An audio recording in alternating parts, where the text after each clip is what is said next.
let's do the posting.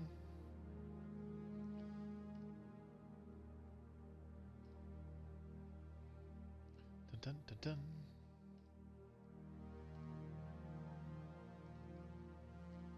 Do, do, do, do, do.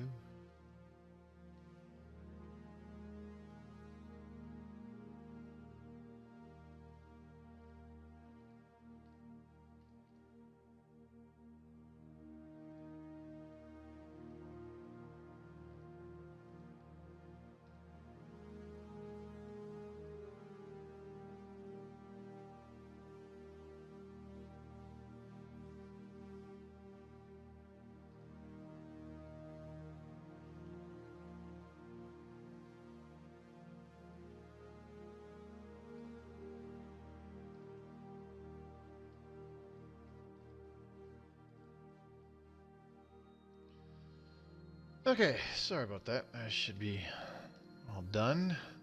Oops, I didn't mean to shut down my computer, but whatever. Alright. What's going on, everybody? It's Mobius Y here on Stellaris Console Edition.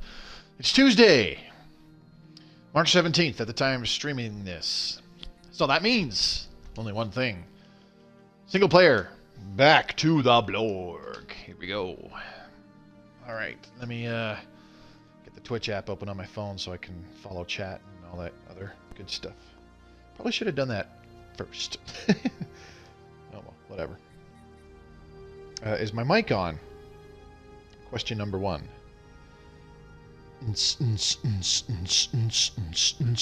Hello, hello. Yep, it's working. Alright, cool. Alright, let's set that up. Okay, so, it's only been a week, but I have totally lost track of what the hell I've been doing. Kind of, sort of, aside from the fact that I am trying to rebuild. These guys are returning. They just came back from battle. We'll have to rebuild one battleship. Once they get back in our territory, then we'll do that. How many freaking fleets do they have here? Holy crap! 1, 2, 3, 4, 5, 6 fleets. I want to say 5 of them are regular reinforcement fleets, and one of them is the portal defenders, because that has 400,000 fleet power. The rest will have about 85, 90,000, which sounds kind of normal. These guys have 150,000. There's 2 fleets there with 150,000. These guys have 170,000. And these guys are down to about 94. Oh boy. Did we redesign the ships? I do believe that was going to be the play. We redesigned the ships, slap on giga cannons and kinetic artillery, and do it that way. Let's see, we should still be constructing... We're building a science nexus. Okay. You know what? That actually makes some sense because we do not have the mineral income to do a Dyson sphere. And this is going to be a lot of not fun. So we'll need minerals to build the rest of the Dyson sphere. We will need minerals to upgrade our battleships. Oh, this will be lots of fun. We do have the precognitive interface. I totally forgot about that. I wonder if we want to switch to the precognitive interface to increase our chance to hit and tracking. No, you're not getting star charts. And I'm not getting your star charts. I want to survey the galaxy on my own accord. Thank you very much. Chad Thunderbowls. Man, if you keep showing up, I'm going to keep chuckling at that fucking username. That's awesome. How's it going tonight?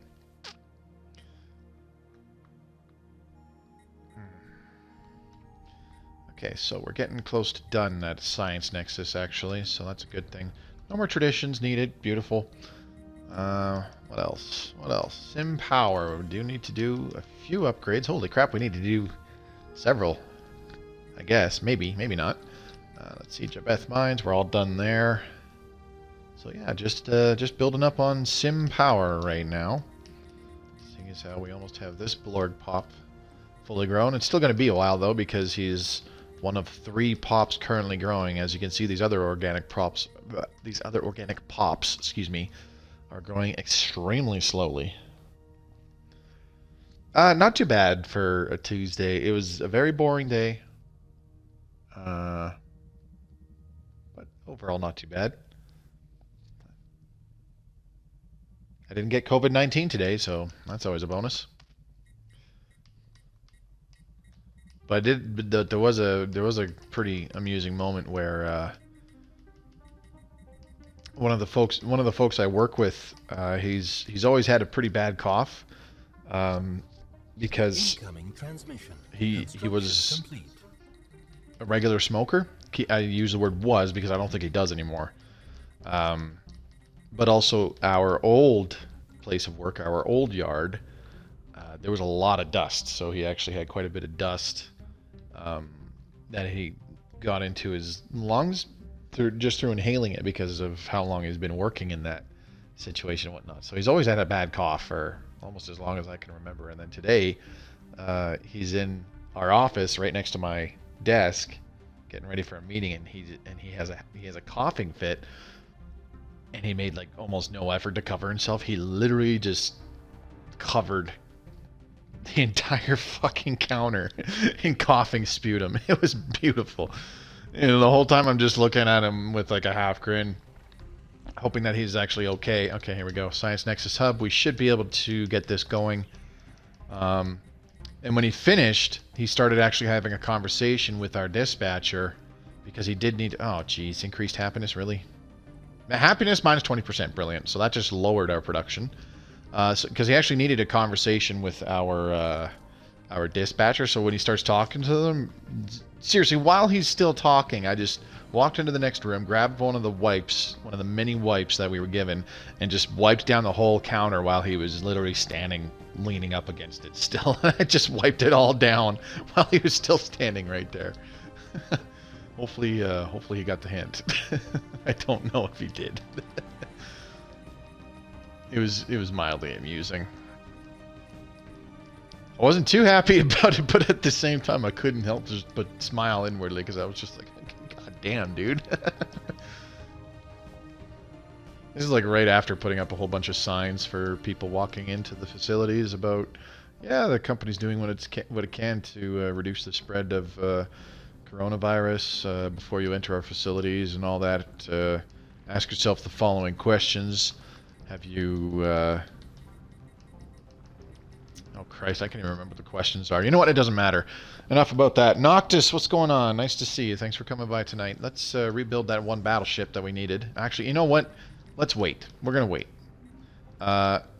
We'll wait till we can get the Science Nexus up and running. That should only be about 5 or 6 months. And then we can queue up the first... the next section of the Science Nexus, because we already have the first section done, getting that hot 30 points of science in each branch for it. And then after that, we'll queue that up, and then we'll wait. It should be about 5 months before we can build our replacement battleship, and then I'll have to redesign the battleships while the game is still running, so that we start stockpiling some minerals towards upgrading them towards the new design. I just got the Type A flu from my stepbrother, so I'm bed-stricken as of now. But so it's just the Type A flu, not 100% certain if it's like coronavirus or anything like that, eh? Gooseman, good to see you again, bud. Thanks for coming by. Joe the Frogman. Good to see you, man. I'm actually surprised to see you here on a Tuesday. Figured you'd be a little busy this evening, but how's it going, buddy? Thanks for coming by. We got rid of all of our science ships? Why did I do that? Well, I feel stupid. Another TTV viewer. Okay. Don't know what that. Huh.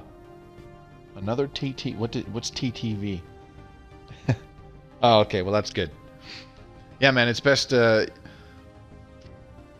I am no medical expert, but common sense tells me that you already have some kind of illness, so it's best to just keep yourself indoors and avoid contact with other people, so that you don't catch a second illness when your immune system is already, you know, being rained upon. Gooseman,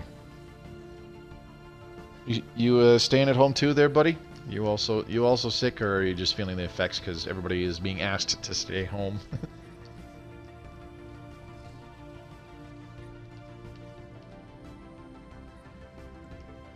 Okay, there we go. We can do the next section of the Science Nexus. There it is. I actually waited about a month or two longer than I needed to, but that's all right. So I'll just wait until we can build the next battleship. So right now, our battleship design, and I just strictly wanted to try this. I'm not going to say it's ineffective because we still do some damage to those Unbidden fleets before we have to emergency FTL. We still take out several of their ships. And by several, I mean a good, at least half of their escorts whenever we get into a battle with them. However, we have to emergency FTL very quickly once they get in range with their weapons, which is also when they get in range of our large phase disruptors. And we're in range of more of their weapons once they're in range of our medium phased disruptors. And we have lots of those phased disruptors. So we're going to change this up from the focused arc emitter spinal mount and the phase disruptors on the broadside core and stern. We're going to switch it out to just the Giga Cannon and all kinetic artillery. I'm going to maximize the range as best as possible. The kinetic artillery has a range of 100, so 10 less than the focused arc emitter, but the Giga Cannon has 120 range.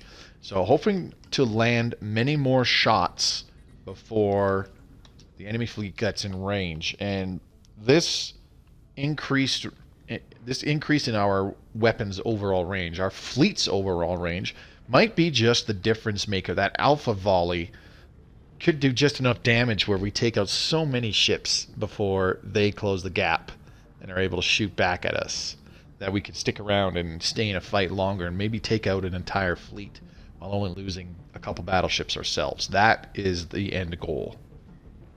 Whether that actually happens remains to be seen. I'm skeptical but hopeful. Working for now outside one day at a time. Yeah, no kidding. It's the same thing for all my yard guys, because I work in the office. I basically tell them what to do.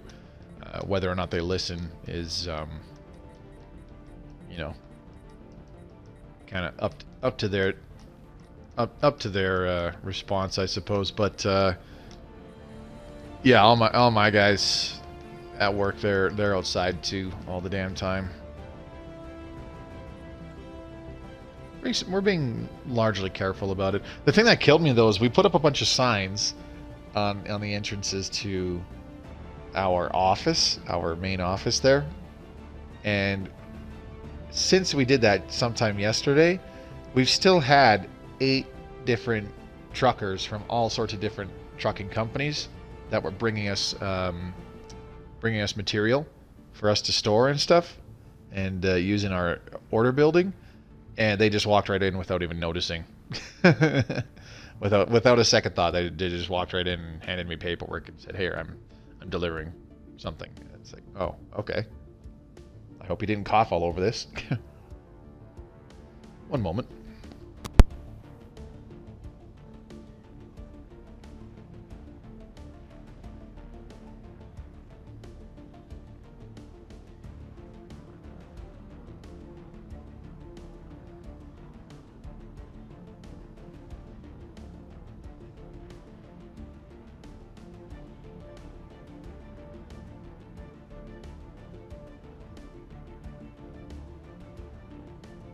Okay, sorry about that. I had to grab a facial tissue.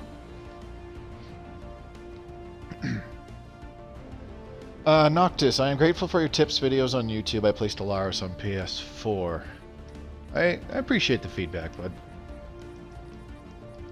I do what I can. I say this a bajillion times. Probably still not enough, but I'm no expert on Stellaris. I just consider myself somebody who's kind of been in a lot of new players' shoes, where it's like you jump in a game.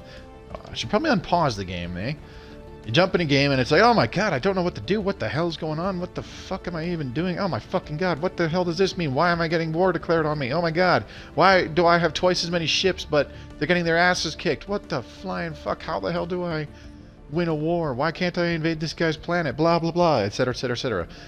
I've been in those same goddamn shoes trying to figure out the damn game, so I feel like I can offer the same perspective and just be like, man, this category of information is a nightmare to figure out when you're on your own. So maybe I could just pass on, hey, here's what I learned from my own experience trying to slog through this crap all by myself with, you know, some outside help.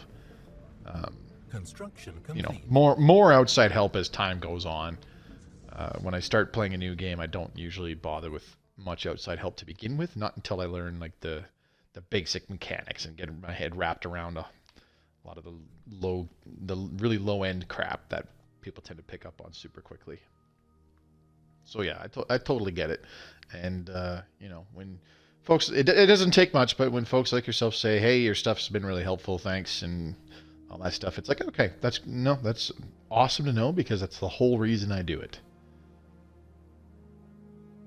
It's just a side hobby to spend my time, because I got nothing fucking better to do with my time, let me tell you. Yeah, a couple of my suppliers are only taking delivery orders, can't pick things up myself. Oh, lovely. Unfortunately, I can't do the same thing, because we get entire Super Bs. Like, that's a tractor trailer with like a double trailer on the back. They're dubbed Super Bs. So they're hauling like 90,000 pounds worth of shit.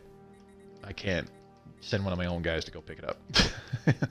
Because it's coming from, you know, the other end of the province, for example. And by other end, I mean north-south, not east-west. Tony Knott, yes, we're back to the Blorg. Good to see you again, buddy. Okay, enough babbling.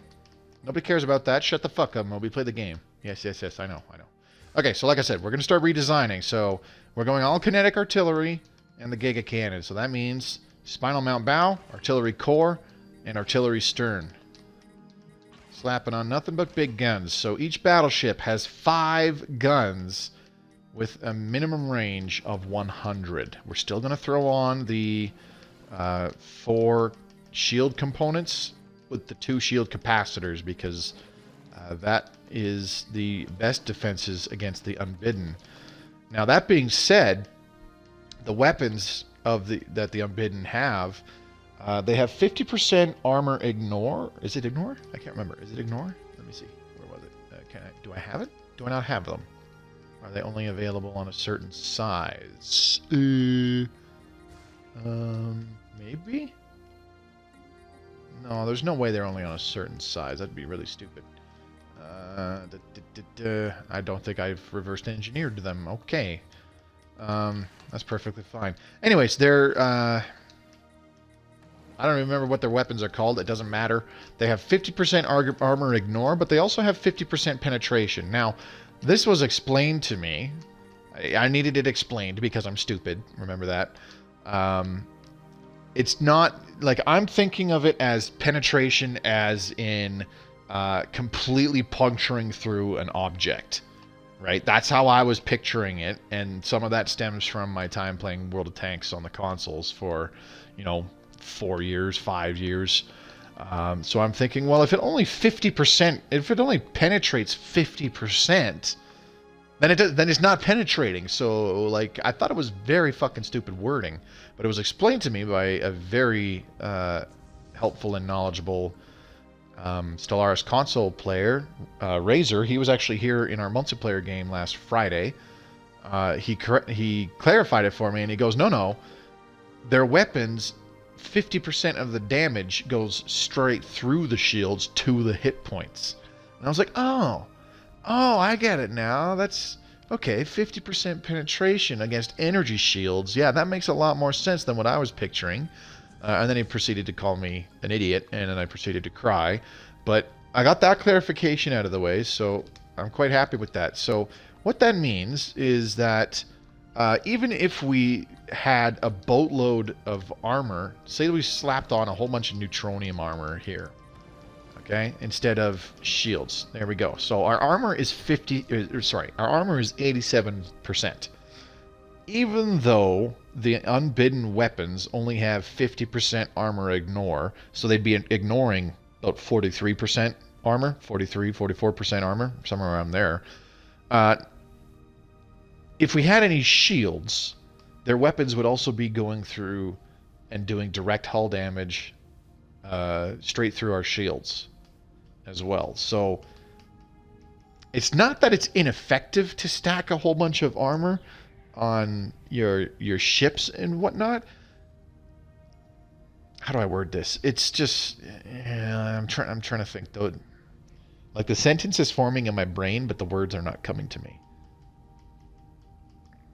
It's more cost efficient to simply throw on more shield capacitors and have better shield regen than to put on armor modules, because you want your battleships to be quickly regenerating their shield hit points as best as possible, so that their shields can soak up as much of that 50% incoming damage from unbidden weapon blasts as possible. I hope I worded that correctly in a manner that makes sense. I could just be totally talking out my ass and not know it. Anyway, so that's that. Let's see, how much to upgrade our fleet? Oh, only 1377. Okay, so we can do that. So I'm glad I didn't pause the game. Now let's see. We're going to see a change in our overall fleet power from 103.4k to a different number as well.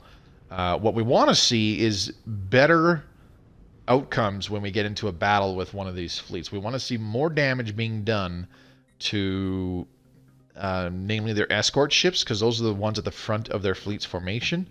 So like this fleet, which has 19 escorts, we want to see a lot of those get crippled or destroyed before they get within their weapons range.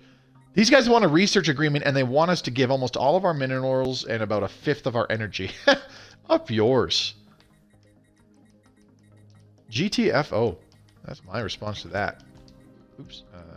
Still can't talk to the Shroud. That's way too early. No surprise there. The Alari. Their technology is superior. That's why they want us to give them stuff. Oops. Nope. Wrong thing. Let's do a research agreement. We can do it for 30 years.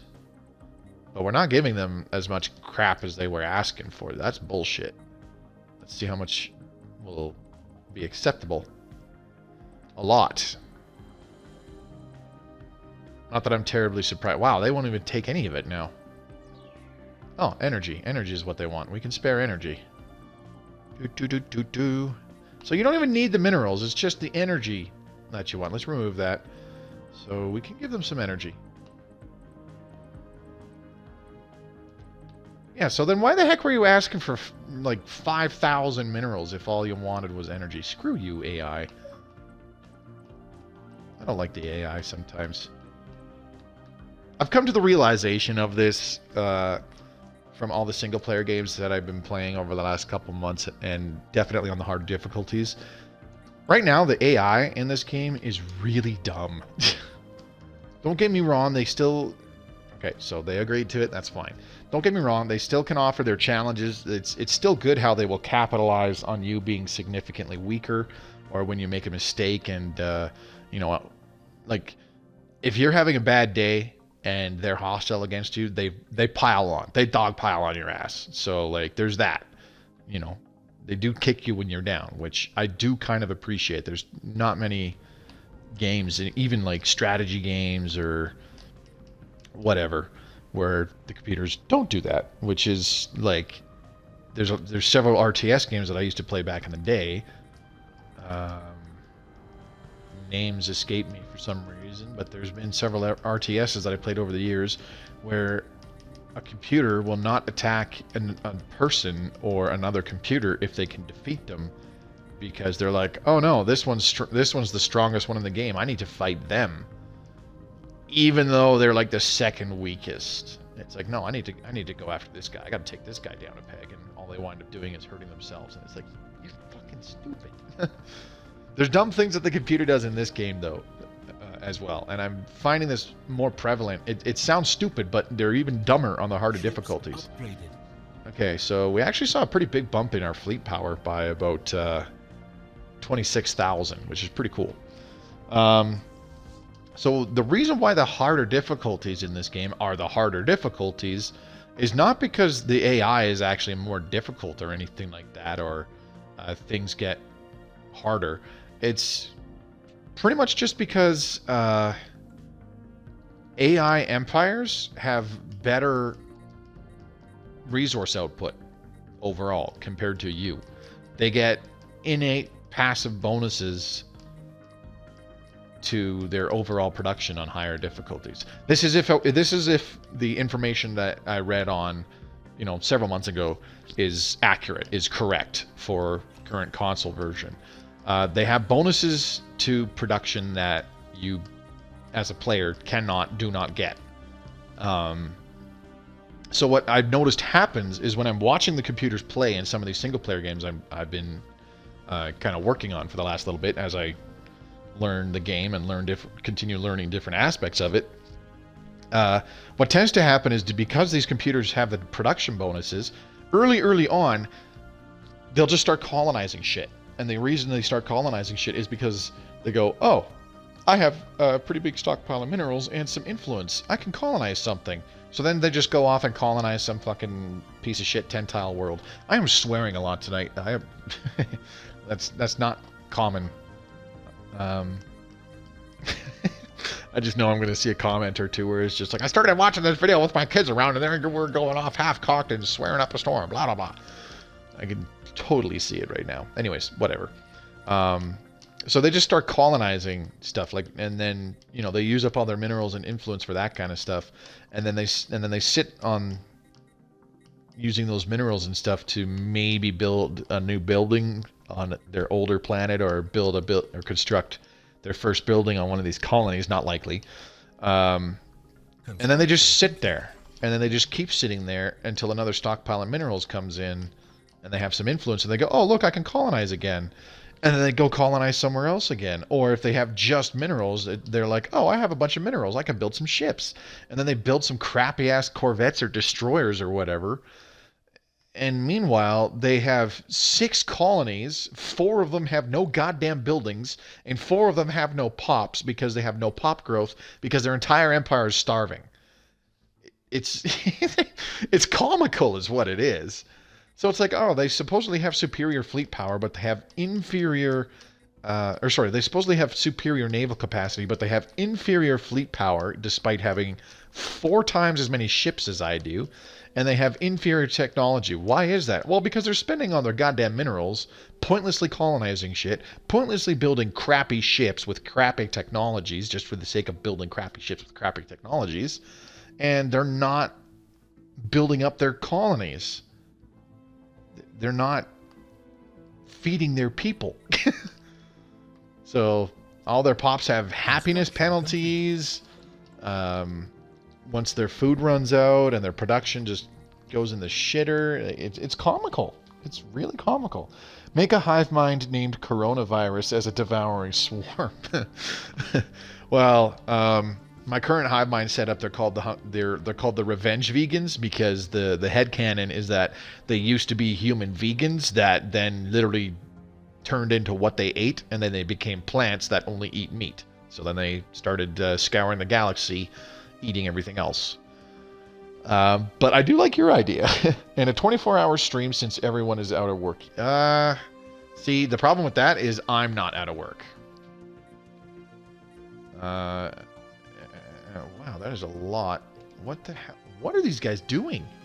Where's this guy going? The first Nautilus Squadron is moving to the Baldaean system. Where is that? See if I can find it. I can't.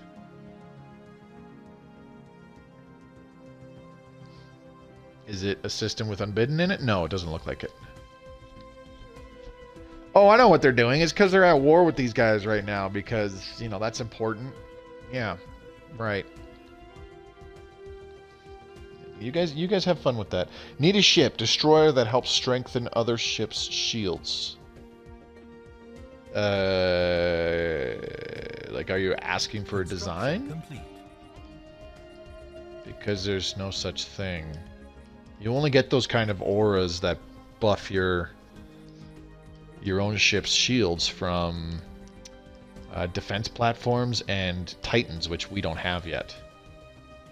You are in the USA. Is your city on lockdown like mine? No, I'm not in the USA, man. I'm from Canada. And no, my city's not on lockdown. Public schools have been closed, I know that, and any events, pretty much any public events have been canceled. And it is said I don't think it's flat out said where it's like, hey, don't be in a gathering of more than 50 people or some bullshit like that, but it's at least suggested. Science Nexus research wings, beautiful. Well, our energy production just went in the shitter still because now we have the research wings to worry about. Yeah, I know in the US and in a lot of places in the US it's like, yeah, no gatherings of 10 or more people. So far here I think it's been like 50 or something. But I mean, that's not gonna stop like a 16-person LAN party from playing old school Halo 1 in the same room, right? So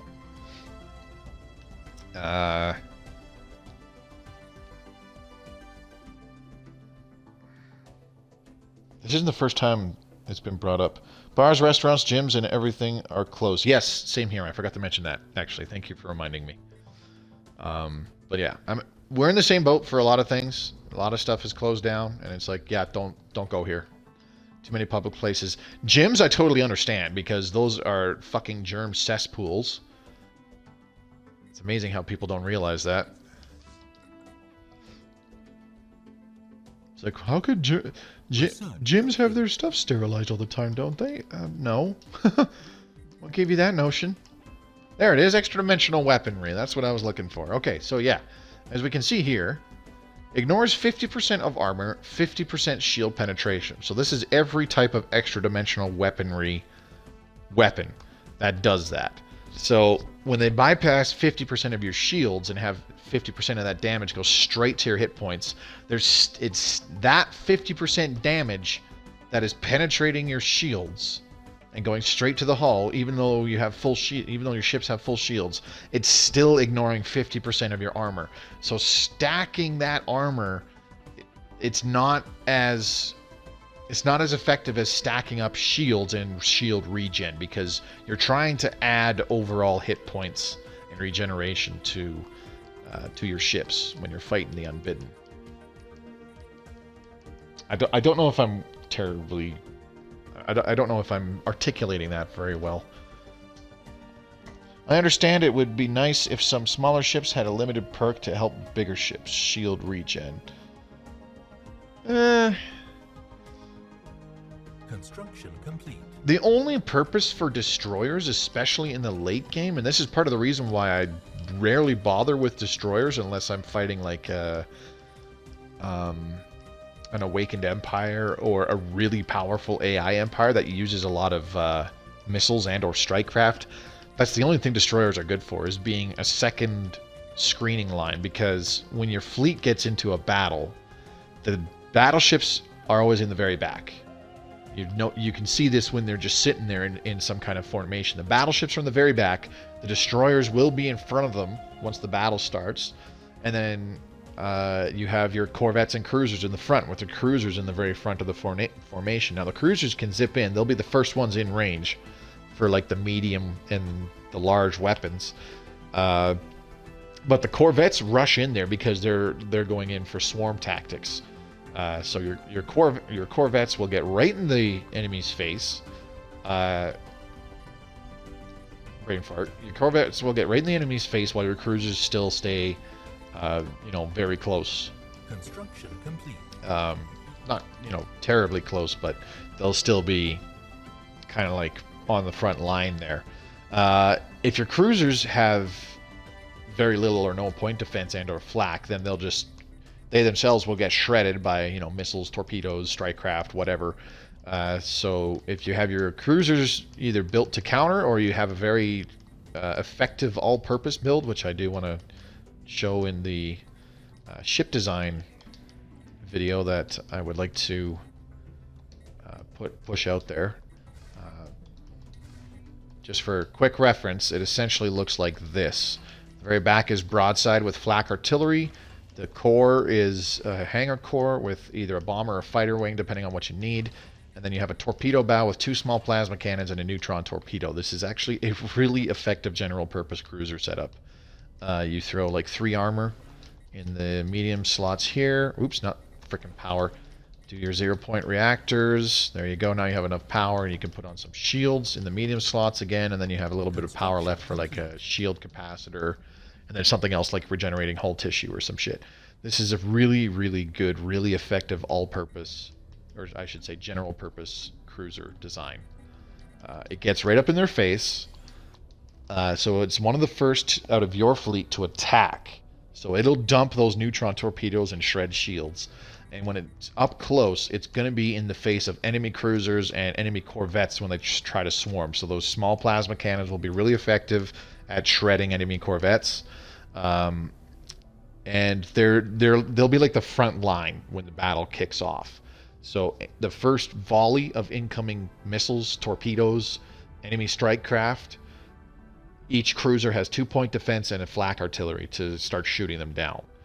Your destroyers, if there is a lot of missiles, torpedoes, enemy strike craft, your destroyers make a good second line of that kind of defense from what's it called? From those enemy weapons. And you can do it one of 2 ways. I like going picket ship bow and gunship stern because this gives you an extra medium defensive component slot. But you get less point defense this way, because on the front, you can only do the 1-point defense, 2 small plasma cannons, and the back has a single flak artillery. However, if you do it the other way around, where you go gunship bow, you still have a medium slot for the flak artillery and 2 small plasma cannons. And on the back, you do picket ship stern. This actually gives you 2 guardian point defense.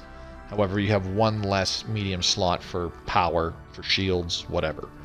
So it's up to you. If you want more defense, or I should say more guns, you can go gunship front, picket ship stern, or whatever it was on the destroyer, or vice versa, picket ship front, gunship stern. If you want an extra slot for more armor, more shields, whatever. But that is a very effective second line to defend your battleships from incoming missiles, torpedoes, and strike craft.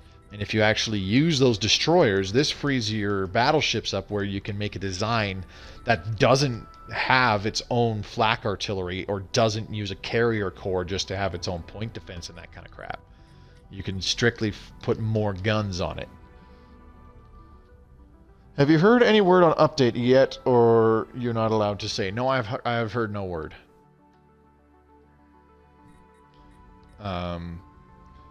If I'm not allowed to say, I still wouldn't say. I don't know how to word that without sounding totally idiotic. Yeah. Anyways, let's activate some capacity overload on sim power. Do we have enough to do some production targets on the mining worlds? 90, 270. Yeah, let's do production targets here. Also guess the Gulag. Production targets, 332. And production targets. So that just upped our minerals income by 49 points. Not a huge deal. It'll be a lot better once we lose that happiness penalty. Or have we lost it already? Oh, it's already gone. Sweet. So let's go ahead and talk to the Shroud again. Maybe we can get something nice to help improve our ships in combat. Reach into the Shroud. Decreased ship upkeep. Actually, that's pretty good. So let's go for that. Oh, okay. Minus 50% governing ethics attraction. That's a curse? Sounds like a bonus to me. Whatever. Anyways, okay, so let's go ahead and do hull integrity. That'll take a long ass time. When is the update coming? I'm going to ignore you, Joe. Oh my god, our ships aren't even in position yet. Holy crap. Distance from friendly territory. 219%. No wonder. Let's see. It's still taking them like 36, 37 days to charge their jump drives. So because we're on the other side of the galaxy from our closest territory, it's still taking a bajillion years. Now, our next target. We really, once we take this fleet out here, And we might want to consider going after this one in Voltamar as well. Maybe not, though, because what we really want to do is go here to Rathador. There's 2 enemy fleets, however, so very risky. We want to take out this interdimensional anchor, which is this big, giant... I don't even know what to call that.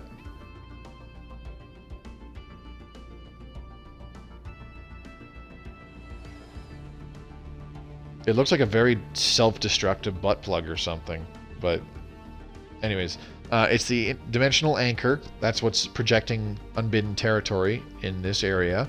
If we go take that out, we can get back our territory here. We could rebuild a frontier outpost here in Borchi so that we get the science nexus back under our control, and then we can terraform Borchi Foods again, so that, because it's still a terraforming candidate despite being completely slurped up and made barren from the Unbidden, we can terraform it back into a habitable world and recolonize it. We'll have to rebuild it back up, but you know, one thing at a time. That way we'll be able to also get rid of things like orbital hydroponics farms in our spaceports.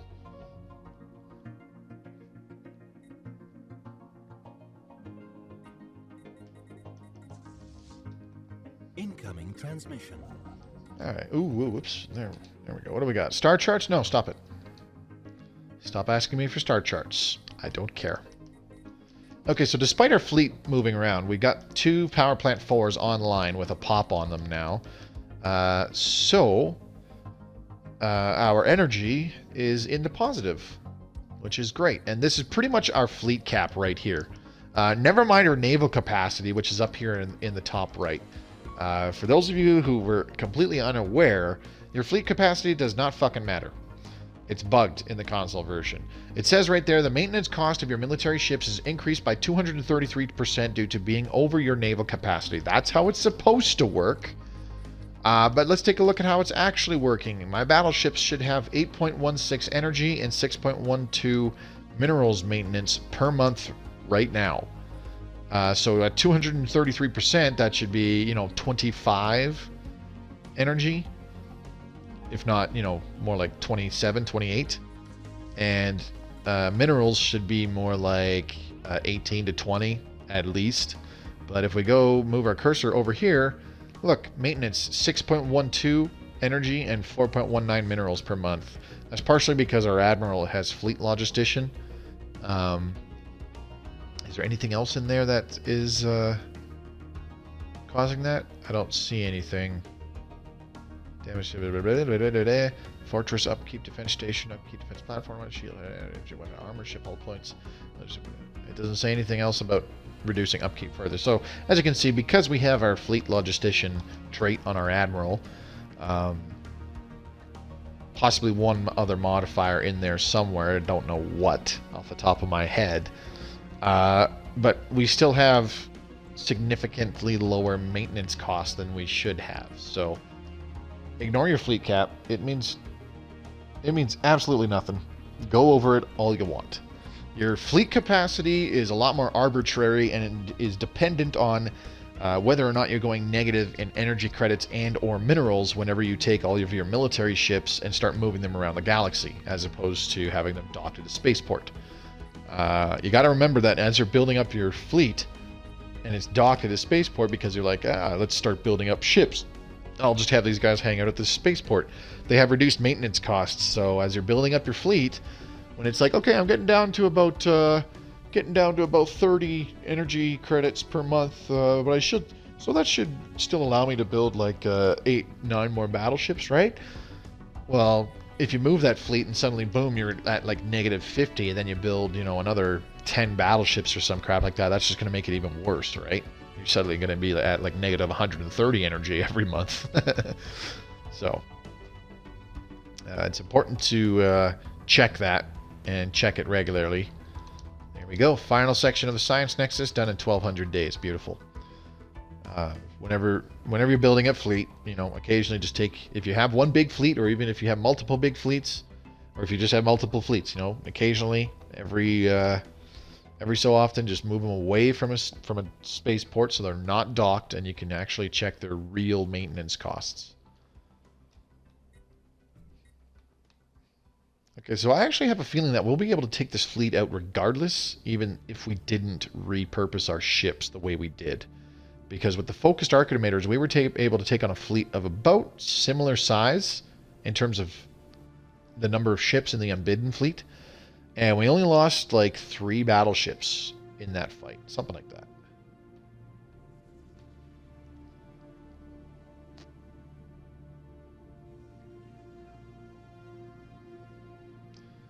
You'll have to forgive me. I know that our fleet is still moving into position. I'm just checking out the Unbidden ships because, personally, I think they look super cool. Now, unfortunately, we are not going to get to look at any additional extra-dimensional invaders, like the Aberrant or the Vehement, because those only trigger when the Unbidden have territory over certain portions of the galaxy, if I recall correctly. They have to have shown up for at least a minimum amount of years, but they also need a certain amount of territory minimum before the other extra-dimensional invaders show up. And if you weren't aware that there were more than one faction of extra-dimensional invaders, spoiler alert. But that's what it means when you move your cursor. If you have like Defender of the Galaxy and you move your cursor over your ships and it says damage to Prothoran creatures plus 50%, damage to the Unbidden, damage to the Aberrant, damage to the Vehement, all plus 50%, AI Rebels plus 50%. It's unfortunate that AI Rebels is treated as a endgame crisis in console version because they're so piss weak. Okay, so what happened then? Mandate. All right. I don't know what occurred or what was the outcome of that war that is finally over between those dinglings. But maybe they'll actually put their resources to better use and help take out the Unbidden, because I think the game broke. The Unbidden have just been sitting around doing nothing since like 2 episodes ago. If we take a look, though, we last checked they had 6 fleets, and they still have 6 fleets. Okay, never mind. I thought that they were getting more and more fleets because similar to the Prothoran, they get more... they have reinforcements come through that dimensional portal as time goes on. But it doesn't seem like we are having that. Alright, let's upgrade the final power plant. Now, you'll notice that because those other pops are done growing, this pop is growing at a normal speed of about 1.64 every month. So, if that didn't clear up anything for people, when you've noticed that, it's like, oh, I have several pops growing, but some of them are growing super slow. Why is that? When you have multiple organic pops growing, there are certain ones are actually prioritized. I do believe your native species, especially if there's more pops of your native species on that planet, that gets priority. So it will have the highest growth speed, I think. One of them will have the highest growth speed. I'm just going to put it that way. And then any others will have a stupid low growth speed because they're not, like, the excess food is not going to those pops of those species. I'm not 100% sure how the game determines how that works and whatnot. I should try and look that up at some point, but I've never really considered it terribly important. Just the fact that it does that alone is enough for me to be like, okay, so when I have like 4 different species on the same planet, I'll get lots of one species, and I'll only have like a few of the other, 3 species. Just like here, we only have 2 of these snail thingies.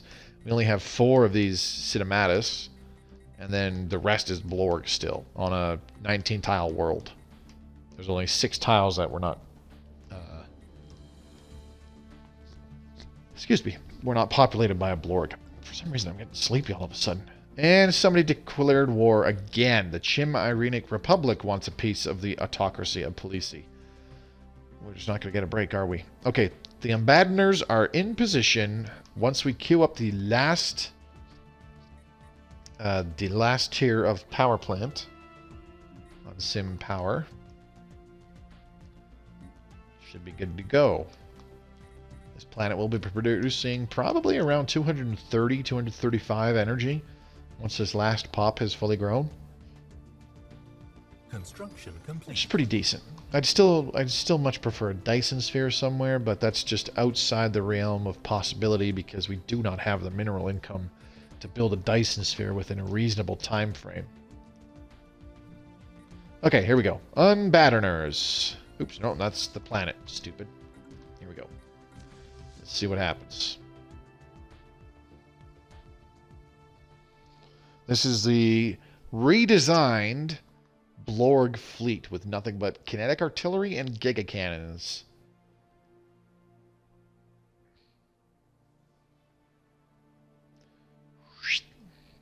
There we go. Okay. Now, the Unbidden fleet should reposition to start attacking as well. It does say they are on aggressive stance, but they're not doing anything right now. Joe, if you don't mind, I'll get to your question in just a second. I see you posted a hell of a long paragraph. Excuse me. I just want to pay attention to this battle, see what happens, and then I will I'll get to you. I will gladly get to you.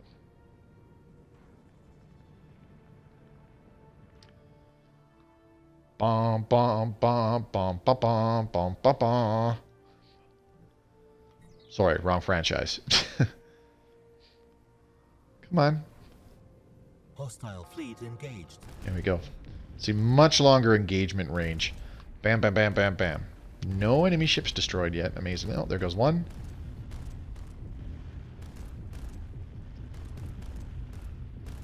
Doing lots of damage, though.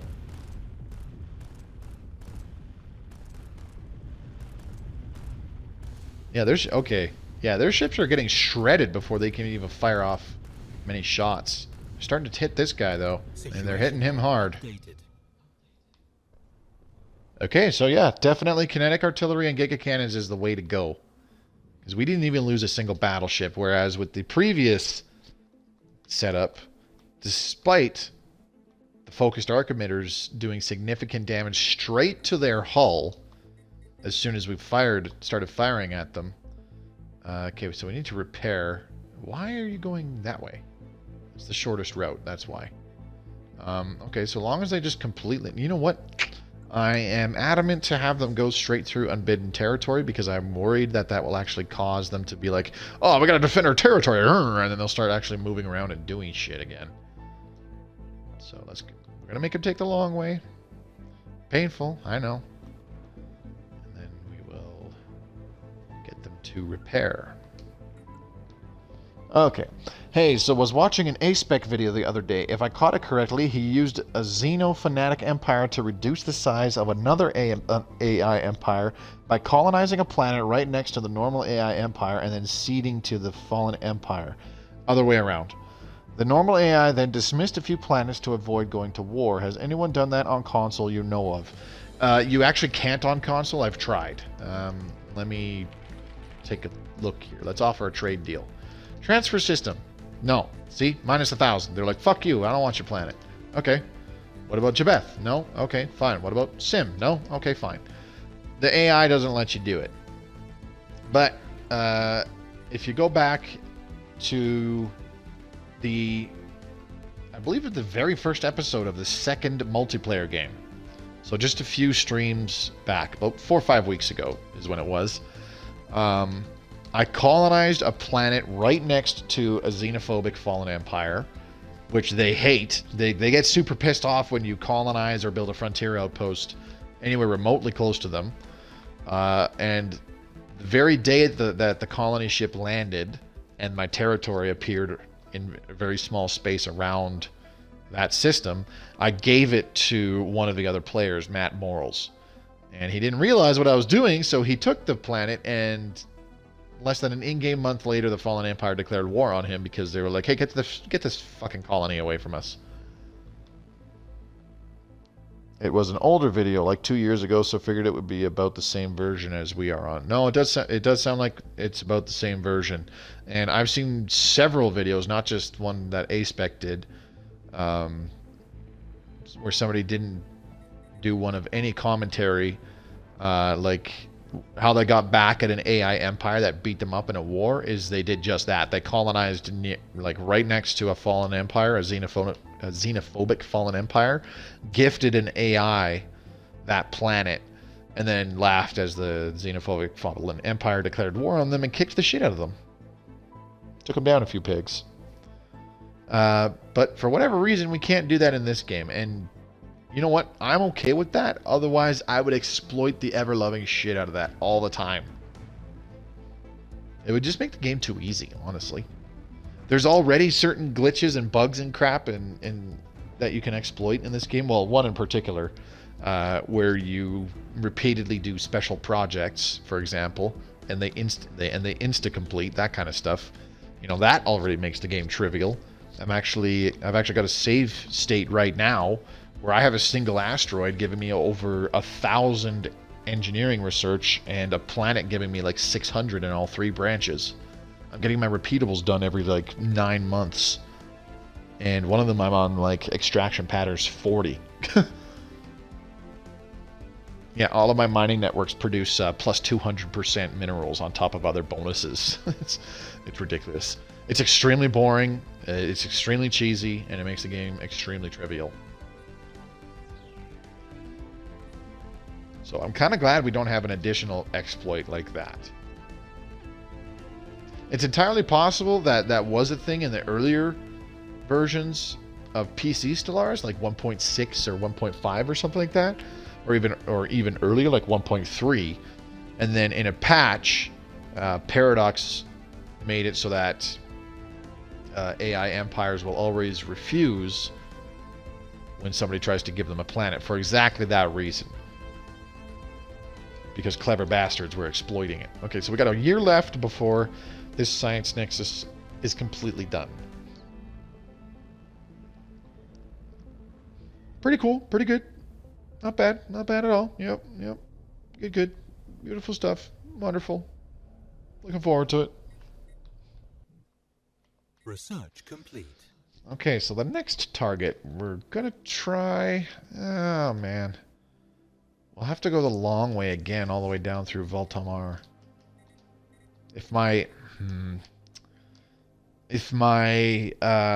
what's it called? My Admiral had the Engineer trait, I would totally keep that fleet in action and just wait until it self-heals, or self-repairs, I should say, before going on to the next fleet. Lurks! Good to see you again, man. Hali W _. I'm just going to call you Haley from now on. Thanks for coming by tonight's stream. Appreciate it.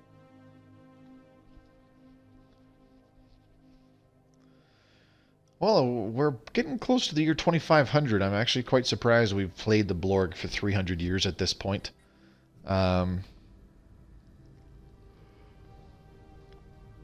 Oh my goodness, excuse me. I apologize for yawning so bloody much. I got like no sleep last night.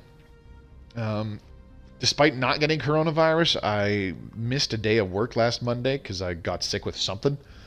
And I seem to be having a relapse since like last night of what it was. Let's just say I spent most of the night, instead of sleeping, I was in the bathroom. It was the opposite of fun.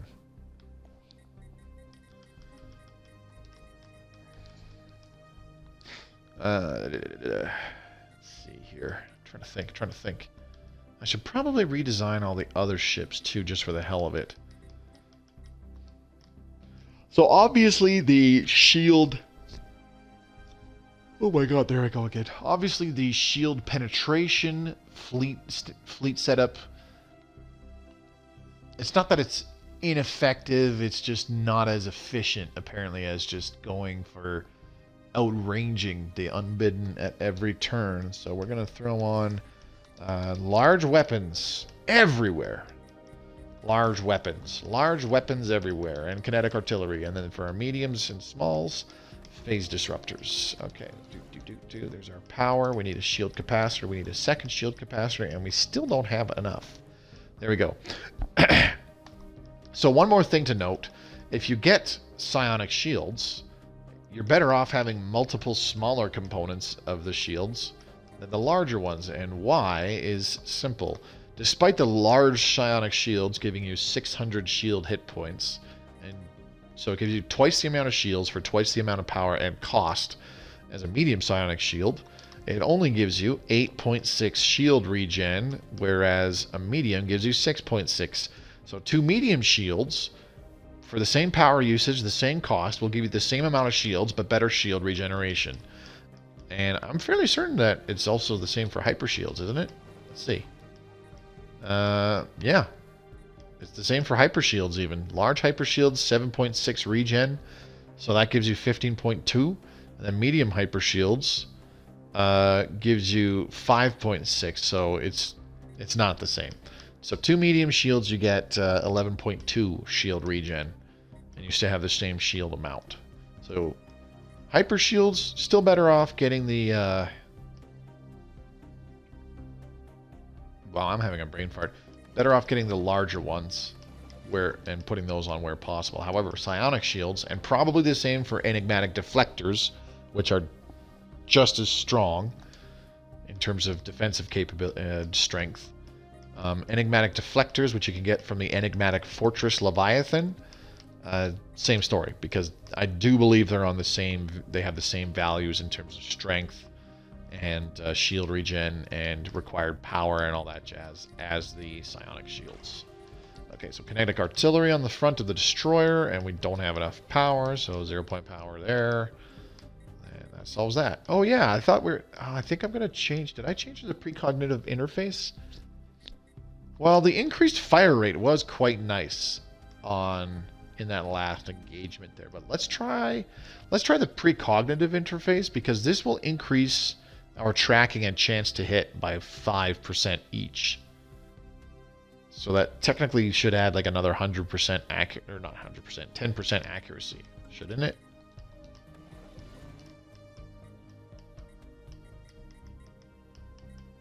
Considering that the accuracy of kinetic artillery is only 70% with 5% tracking. Let's try it. We'll try it once, get into a battle, switch it out. 60 ships will be upgraded for 300 minerals.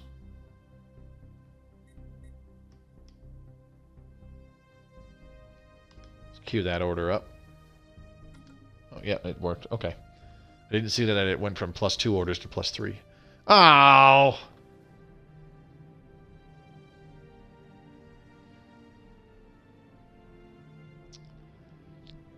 We have an awakened empire.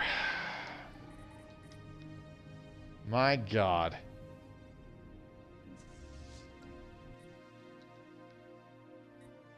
Twaxidar archivists. Well...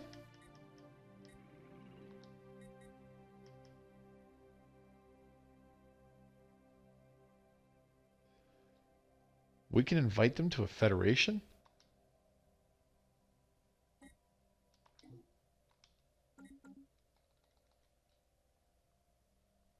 Federation formed. All right. That works. I'm going to rename the federation.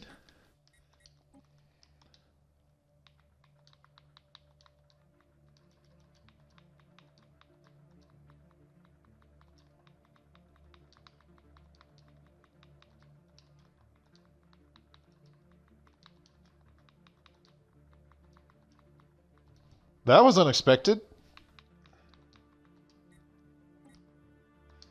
The Federation is now called the Blorg Booty Whoppers, because that's what we're going to do. Oh, that's fantastic. So now they won't beat the crap out of us. Maybe they're awakening to consider themselves Guardians of the Galaxy. Although, wouldn't it say something if they did? Greetings, Blorg. I've come to ask for our guidance in the battle against that which threatens us all. Sure. This awakened empire believes that it needs to protect us from the crisis. There we go. Science Nexus completed. Beautiful. From the crisis currently threatening the galaxy. They are likely to attempt to ally us.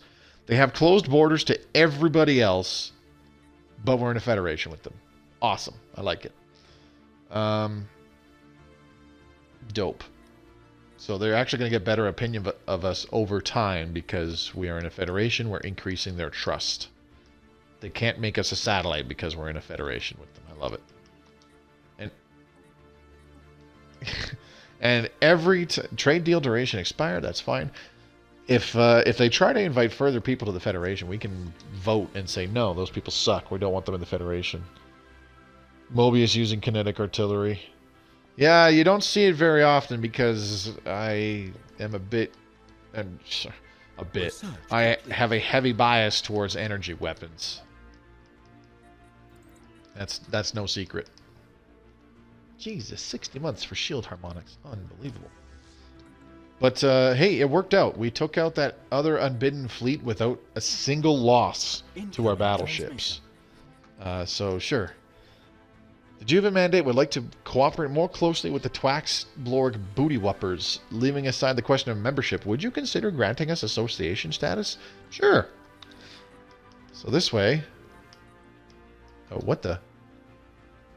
Voted to offer, blah, blah, blah. Okay, so there should be an associate of us now. That way, for whatever reason, people don't like the Juven Mandate.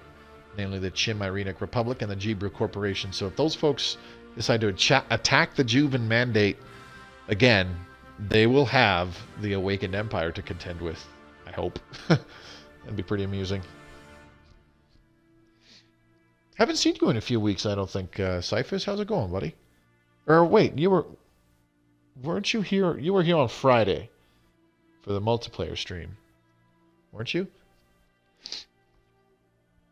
Excuse me. I forgot to mention, I noticed by going back and editing and also rewatching some of the... Why the hell are you so unhappy? Rewatching the multiplayer stream from last Friday, there was a lot of sniffing going on. It was very irritating. So I'm trying to be a little more careful of that. Martial Order of the Thorn. They're unhappy because we're in a federation. That's why. Let's see. We're still part militarist, are we not? Yes, we are. Been lurking here and there. That's understandable.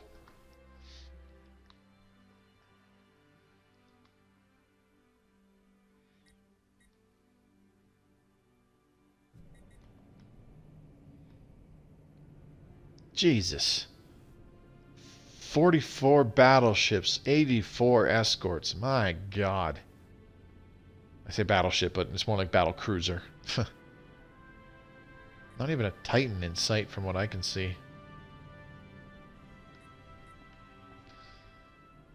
Well, this might be just the push that the Blorg needed to ensure our dominance throughout the entire galaxy. Unless, of course, these guys turn on us. That might happen. We don't know, though. Autonomous fabricators. Dark matter power plants. Hey, you're building a Xenozoo? Okay. And you're clearing this tile. Alrighty, then. Agrarian district. Let's see.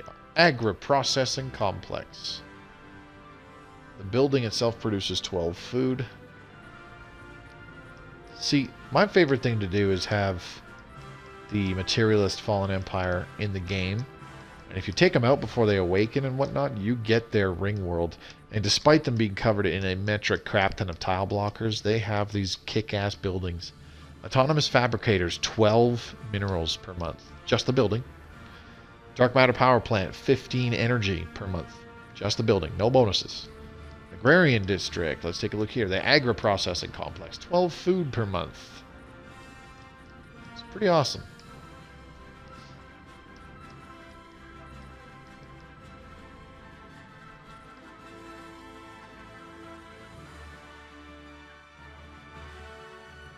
I'm excited to see what these guys will do.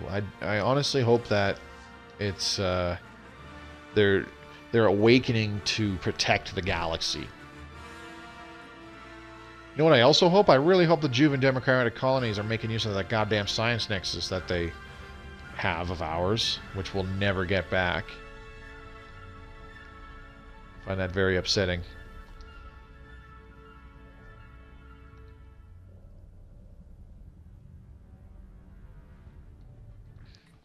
I have a feeling we're not going to get that territory back. We're not going to get that science nexus back. However, the stuff over here, where the Unbidden are hanging out, that could be a different story. Speaking of which, have they gotten any reinforcing fleets? No, they're still sitting at 6 fleets.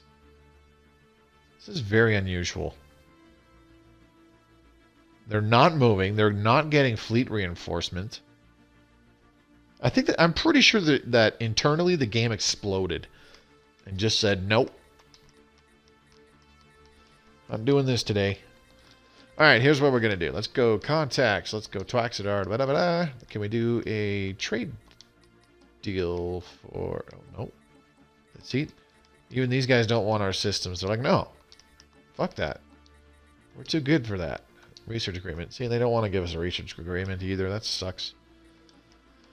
How about you give us a system? Give us your rig world system. Alright, let's remove that. Maybe they can give us some stuff for a little bit. We can give them some food for a little bit. Oh, geez, that's way too much. Let's give them... Incoming transmission. Yeah, they're hurting for food every month, it would seem. Oh, my God.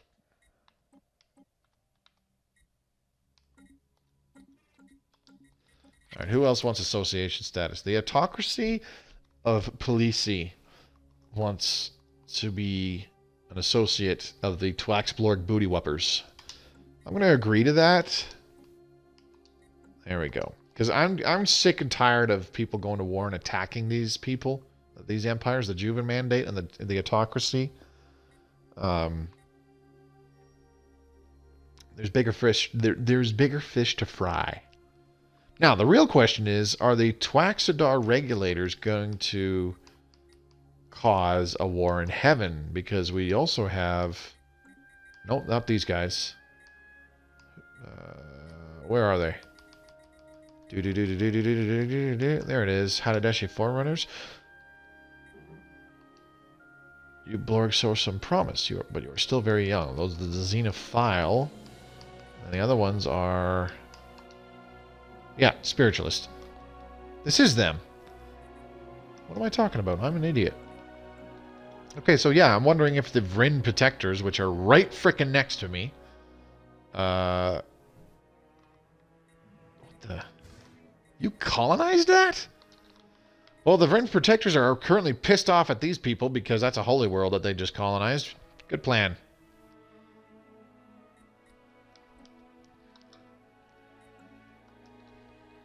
They get stuck like the Prothoran. I've never had the Prothoran get stuck. I've thought they've been stuck, but I was definitely wrong. Okay, wow.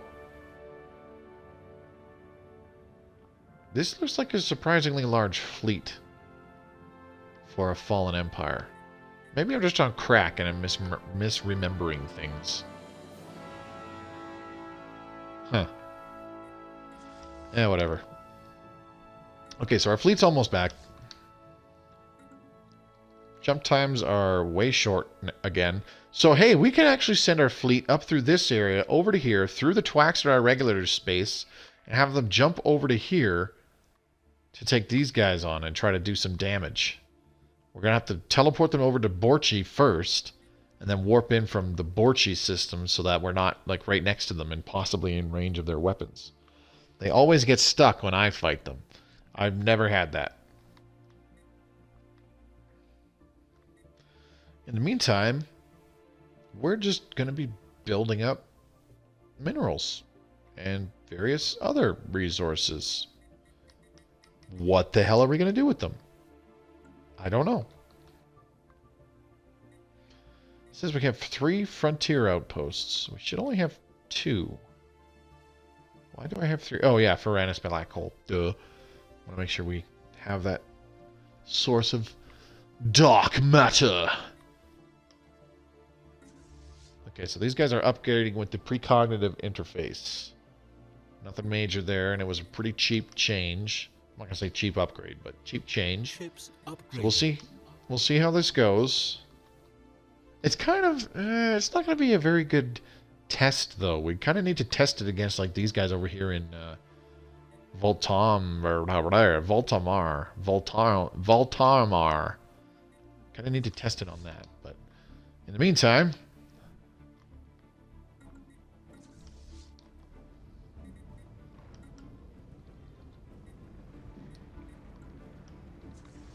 You've upgraded. Why are you still trying to upgrade? There's nothing to upgrade. Alright, you're repaired too. So I think we're just going to stay start stockpiling a butt-ton of minerals. What if I just do that? Okay, so it's already sending them on that path. Good. We'll start stockpiling a butt-ton of minerals, and once we get about 45,000 or even like 50,000, which would be grand. Whoa. Okay. Constructor, build cost, mining station, terraforming, and clear blocker. That's the only option we have, though. Agenda, fleet expansion, ship cost minus 10%, ship upkeep minus 5%, ship build speed plus 20%. Yes, I'm okay with that. And now we have Bistramar power. It's short a pop for some reason. Why? They had nowhere to migrate to. Our other colonies are fully developed. I'm confused. Previously none on Bistramar power. Because that makes sense. So we have the potential for a war in heaven because the spiritual fallen empire could awaken. They could very well just go to war with the Alari Star Technocracy now that the Alari Star Technocracy has colonized a holy world. But to be fair, the Gebrew Corporation has had a holy world for a while now. This one right here. Holy world. This planet is considered sacred by a nearby fallen empire. I'm pretty sure they've gone to war against the Gebrew at least once already. I just didn't realize that's why. What about this one? They have a second one somewhere, don't they? Could have sworn they did. Your Jama's treasure. Interesting name. Ah, that's why. Primitives. Primitives everywhere. We're actually almost an hour and 20 minutes into tonight's stream, and not very much has happened. I'm gonna attribute that partly to the slow speed of the game. Once there's all these ships flying around at this point, and especially once we have, you know, sensors on everything because lol sentry array, the game tends to do that.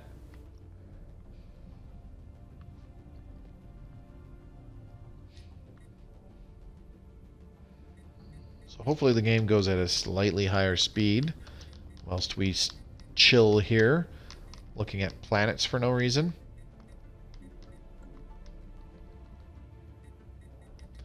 This is actually kind of comical. We have a single science nexus giving us our science. So where it's not taking us a bajillion years to get our technologies, but it's taking us a while. Honestly, you know what? We should just build a second science nexus somewhere. We should build it in... Can we build it here? Is there a planet here in Ferranis Black Hole? Yes, there is. Beautiful. Yeah. I think that's what we'll do. Lacking the influence. Okay. So...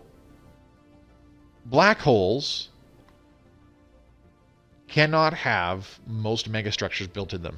Obviously, you can't build a Dyson sphere because it needs a star to build around. You can't build a sentry array because same thing, it needs a star, I think. And you can't build a ring world because a ring world has to be around a star. Shocker. But if that black hole, I think you can build a habitat around the black hole itself. And if that black hole system has a planet in it or some other celestial body, 99 times out of 100, you know, another planet, you can actually build a science nexus around that planet, but it's in that black hole system. So it's pretty cool. I tried to pass this information on the Reddit, but for some reason it didn't seem like people believed me, and I don't understand why. It's not like I'm here to make shit up to people for no reason. Well, no point in grabbing the intellectual trait, because we don't have a planet generating science. That sucks. Can't really use our governors. Incoming transmission. We still have... Wait, what? Why do we have 3 scientists, but only 1 is in a... Okay, something's messed up. What do we got? Wasagi Combine. They want to be associates of the Twax Blorg Booty Whuppers. Yeah, sure. Why not? Beautiful. Okay, the Unbiddeners. They are in position in Borchi. Alright, let's give this a shot. We are definitely going to have to emergency FTL, I think, because there's 2 full fleets to deal with. There's no way we can take them all on. Damn, am I late or are you early? No. I started over an hour ago, so I guess in a way you're late. We got about 40 minutes left before I call it a night, but it's all good, Hugh Stocks. Thanks for coming by tonight again, man. Coming by again tonight. Talking is hard. So we have, what, 3 or 4 associates to our Federation now? It's a bonus. Now the ships are turning. Okay. Boom, boom, boom, boom. I'm seeing a lot more hits with that precognitive interface. There's still quite a few misses, you can tell from the shots that are just zinging past. But there was a lot of hits in those first couple of volleys. Okay, so their weapons are in range now. I'm going to give it just a second here. Who is taking the most damage? Ooh, that guy's taking a fair bit of damage. Okay, I better emergency FTL. How much did we do? Wow! We took out all the battleships of 1 fleet. We'll find out. I'm going to emergency FTL because I don't want to have to rebuild any of these ships. Situation log updated. Let's see what happened. We lost 1 ship. Okay, that's fine. 1 battleship gone. Not a big deal. Let's see. So, yeah, we took out all 15 battleships of one of the fleets and 3 of their cruisers, and then 2 of the cruisers on one of the other ones. That's a fair bit of damage. I mean, it's not amazing, obviously, but impressive. I'll catch up on the tube. Yeah, that's fine, buddy. This should be public once I download it tonight and upload it. I forgot to do the shameless plugging at the start of the stream.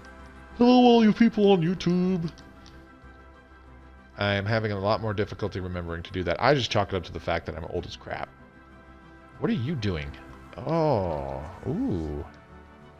Following Extra Dimensional Armada 5. Okay, so let's see how the Awakened Empire handles this.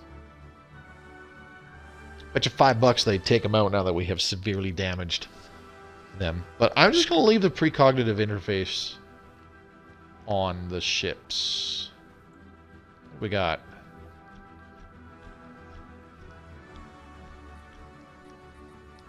When do we get this fleet back? Returns 24/62/02/15. Oh, so we get it in like a few days. Beautiful. Let's see. Out comes all the strike craft. Ooh, billions of tachyon lances. Risky. Let's take a look-see here. Oops. Escort extra dimensional. Yeah, we can't take a look at their ships. So I can't tell if this little... if that's either from the Unbidden ships and their extra dimensional weaponry, or if that guy's actually using phase disruptors. I think he's using phase disruptors.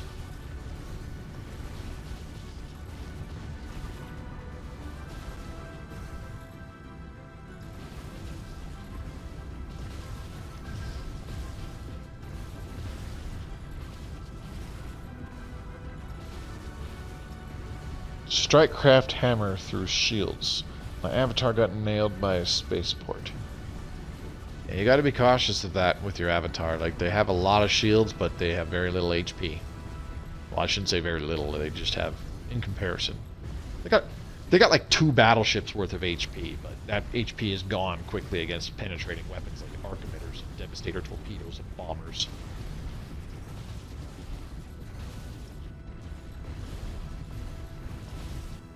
Well, I think it's safe to say that that Unbidden location has been dealt with, so we're going to go after these guys over here in Voltamar.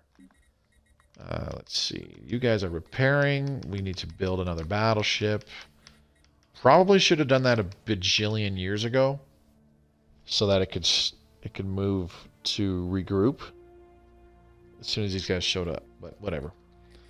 We're gonna get our Unbaddeners to just kind of sit tight. Finish getting repaired. Shouldn't take too much longer. Wait, what? Oh, shit! Okay, so in doing that, okay. I don't know if anybody noticed that, but in destroying that anchor, now all these fleets are moving out. Where are they going, is my question. Moving to Lavishio. Moving to Difta.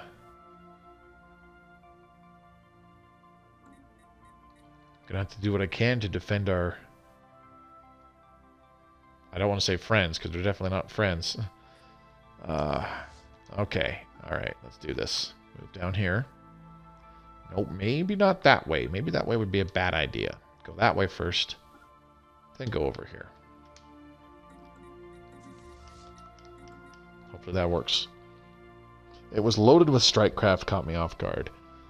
Yeah, depending on what kind of empire you were facing, that I can see how it would.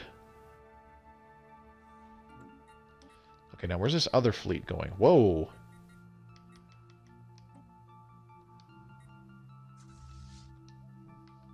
Moving to Lyderum system. Oh. Alright, so Unbaddeners, you need to go this way.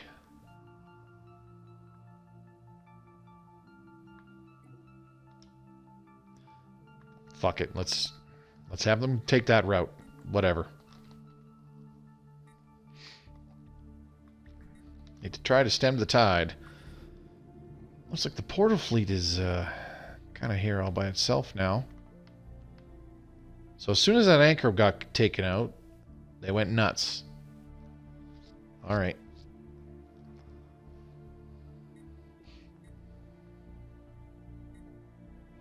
I would love to get this Dyson Sphere. That'd be amazing. Get that 400 energy so we could actually start building up some more battleships. No, there's no way we're going to make it there in time. I don't see it. Just as concerning is, will I lose this battleship before it can regroup with the rest of the fleet? Then it will just have been a friggin' waste of minerals.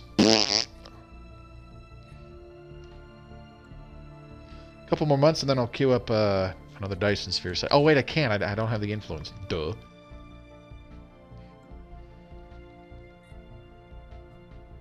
Okay.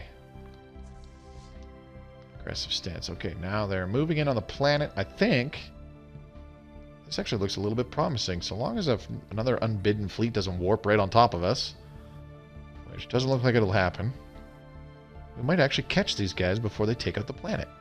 This one, not so much. That one, I think, is a lost cause. I don't think I can get over there in time. But let's do what we can. Fingers crossed. For some reason, this fleet is rated significantly lower, and I think it's because it only has about half the battleships. Construction complete. There we go. Okay, so got a battleship coming back. Okay, we didn't fully repair. We missed out. We might have a heavily damaged battleship still. Let's see if I can find it. Oh no, that one's taken some damage. That one's pretty damaged. He's lost like half his HP. Okay, we'll just have to make sure that... Okay. If we can take out this fleet, great. If we can't, whatever. Here we go. Let's see how this plays out.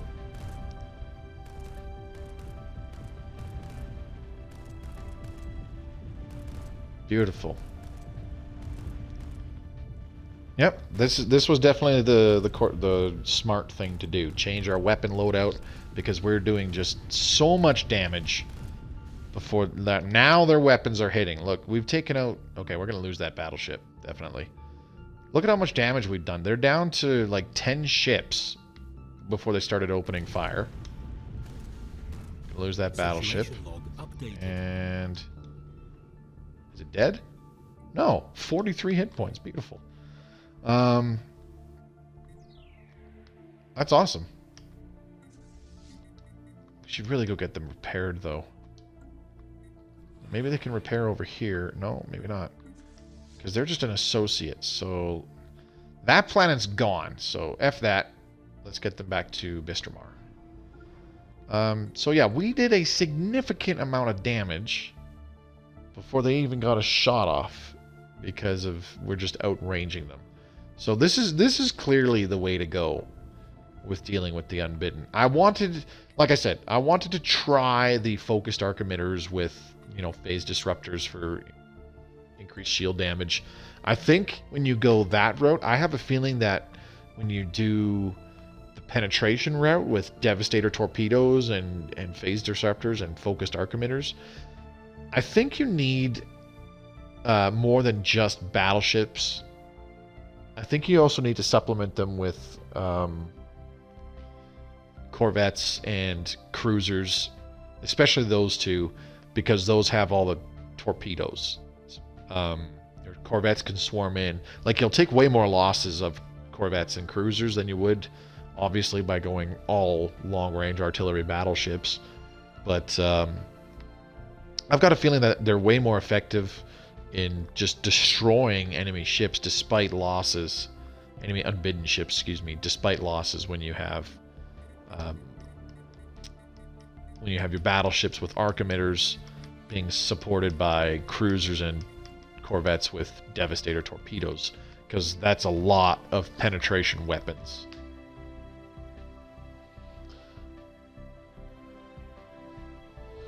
That battleship survived by the skin of his teeth. Yeah, he was probably going to die in like one more shot from anything that hit him. You got to get too close to them, right? Can you clarify what you mean? You got to get too close to them. I'm not sure what you're saying there. Torps usually don't hit till the third volley. They kind of fizzle out. Probably because of point defense and the like. Hang on. Let me take a look-see here. Actually, I'll leave that running. We've got a Devastator torpedo here. The thing about torpedoes and missiles, they have 100% accuracy. They don't miss. But they get shot down by point defense is the problem. So let's go with neutron torpedoes. That's way more power. Holy crap. And we'll stick with the phase disruptor. So we need another 0-point reactor on this damn thing. Torps versus artillery. Well, battleships can't mount torpedoes, if that's what you're asking. That's why I said you'll suffer way more losses when you use the battleship, when you use the penetrating weapons, so like Devastator torpedoes, focused arc emitters on your battleships, and that kind of jazz. But the problem with that is it's way more close range, especially with just because of the behavior of the cruisers and the corvettes anyways. The corvettes swarm and just get right in their face, and the cruisers are in the front of the formation, so they get right in their face from the very beginning. They're the first of your ships that are getting shot at, to be totally honest.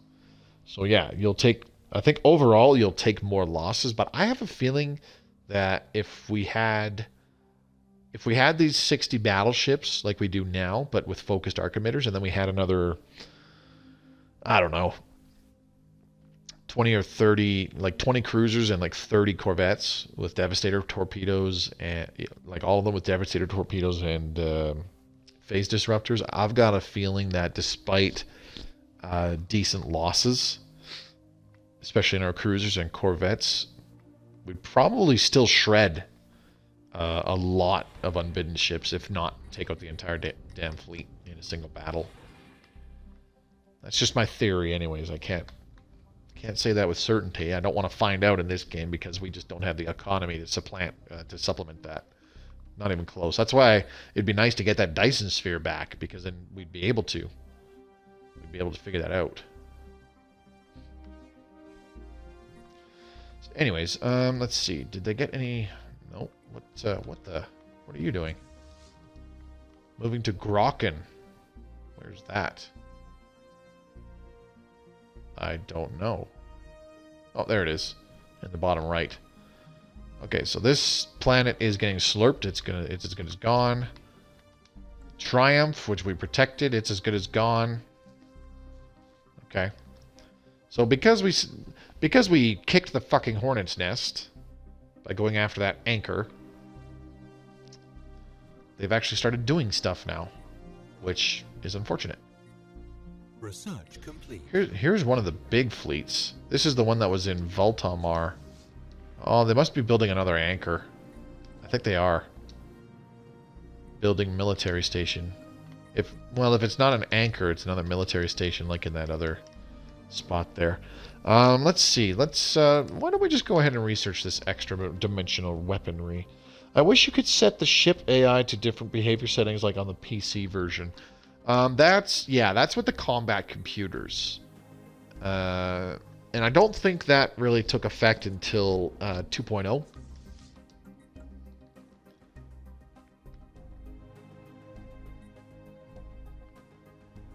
I don't think that feature was available until PC got 2.0.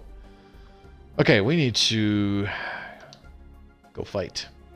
Well, we don't need to, but we're going to.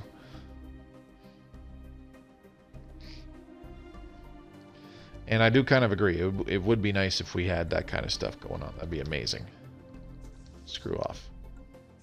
Aggressive stance moving. Aggressive stance moving. Don't know where those fleets are going. Maybe we can take them out.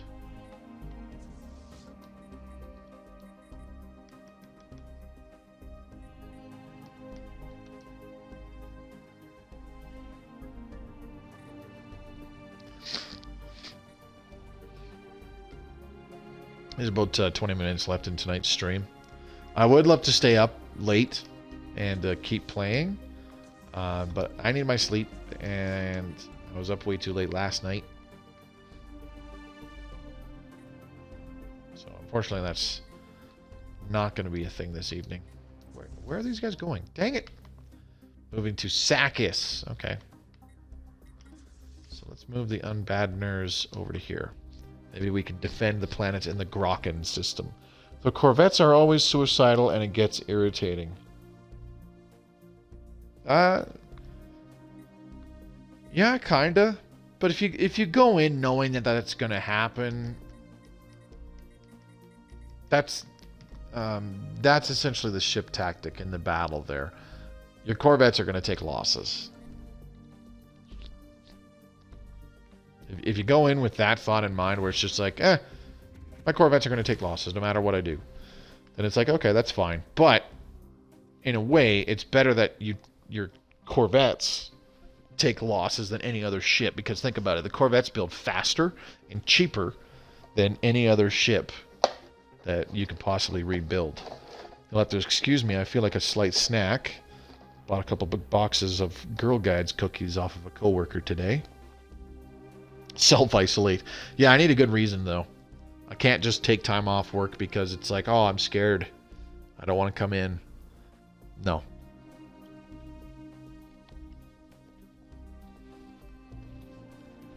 I will lose those days without pay. Now, it's not that I don't have sick days. I totally do. This is one of the few companies I've worked for where you get sick days throughout the year. The problem with that is there's certain people, even my own yard guys, that take advantage of that. We know who they are. I'm not one of those people.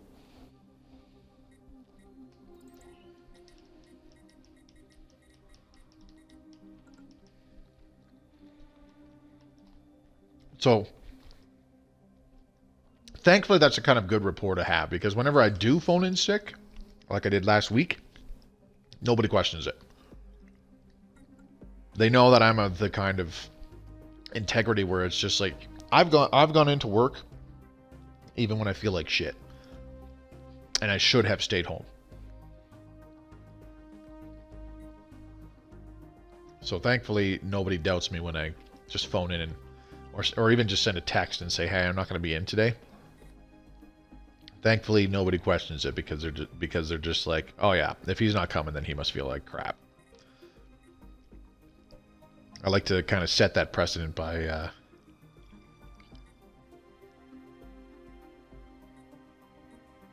just being the way I am, I suppose. However, if I simply said, yeah, I'm scared of coronavirus, I don't want to come in, I'm going to take sick days. Kind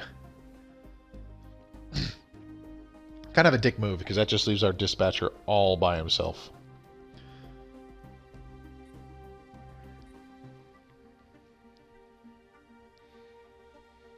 Okay, so this person's territory just got totally, wow, lost a lot of it. Where is this fleet going? They're just moving.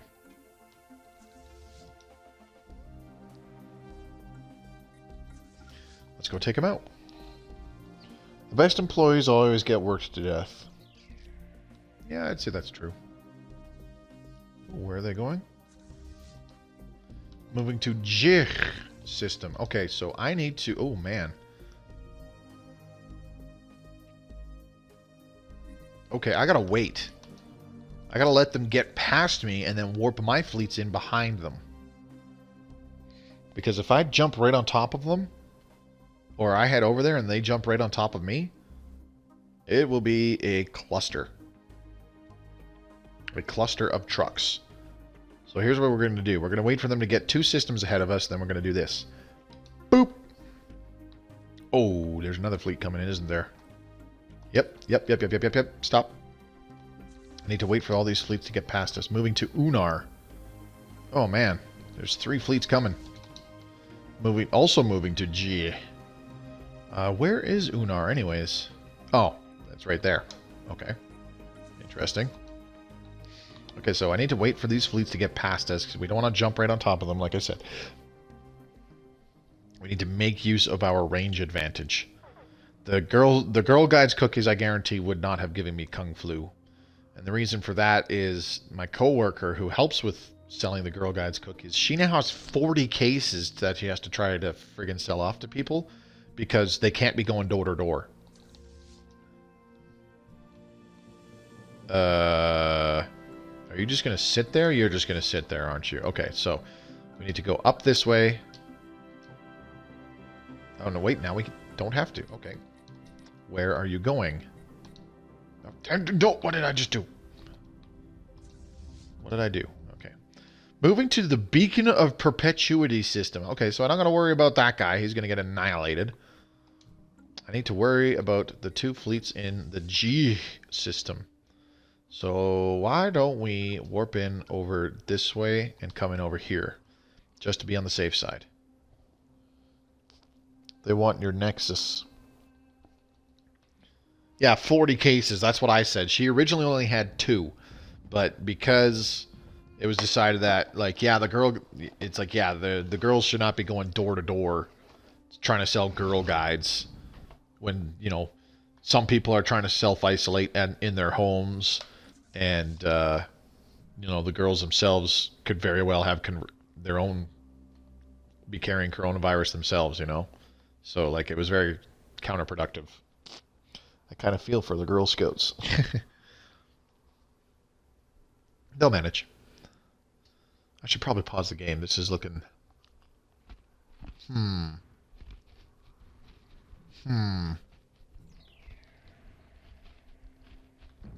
worried. I need our fleet to jump in there. Come on.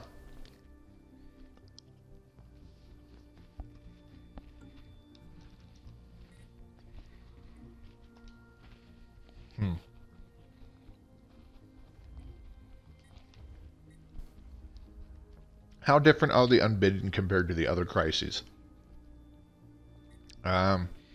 Realistically, I would say there's We only have the 2 crisis events, the Prothoran and the extra-dimensional invaders, which start off as the Unbidden. I would say they're quite different. Their overall end goal, for lack of a better term, is the same. Everybody dies. But how they go about it is kind of sort of different. The Unbidden slurp up your planet, kill all the life on it, make it totally desolate. The Prothoran infest your planet, kill everything on it, and then make it their own kind of world, an infested world. But the strategy to dealing with each of them is different. The Prothoran, you have to attack their infested worlds, because those will have Prothoran spaceports over them, and that's where their reinforcement fleets can spawn when the reinforcements check is run. So Starbroods can spawn on those spaceports. So you have to go after those and then bombard the planet to de-infest it so that they can't remake the spaceport and then get reinforcements in that way. So the Prothoran are kind of best dealt with as early as possible, otherwise they can become unstoppable, or, you know, much like the bigger they grow, the harder they are to deal with. It can, yeah, three fleets per port. It can definitely be that way. They won't spawn in every spaceport, not all the time, but when they do, you know it, and it's nothing but a headache for literally everybody in the goddamn galaxy, because that's a lot of fleets if they have, you know, 100 worlds under their control, or I should say 100 infested worlds. The Unbidden, on the other hand, whereas the Prothoran, when they first show up, their initial fleets, those Vanguard fleets, are weaker than the Starbroods that will turn up later on. The Unbidden, they get their biggest, strongest fleet, which is this thing. These not the damn portal, but this big ass 437k fleet. That's their first fleet. Their first fleet is the strongest one, and their reinforcements are weaker than this one big fleet. With the Unbidden, and I'm not just talking about like different weapons and all that jazz, and fleet loadouts, different weapons and fleet loadouts to combat them and stuff like that. But your overall behavior, you want it to be different. Whereas you have to do kind of hit and run against the Prothoran by sending in little bombardment fleets in to take out any military stations and spaceports in a system with infested worlds. Then they quickly bombard that world and GTFO before a Starbrood can catch them. And if they do get caught and put in a battle, they emergency FTL before taking too many losses.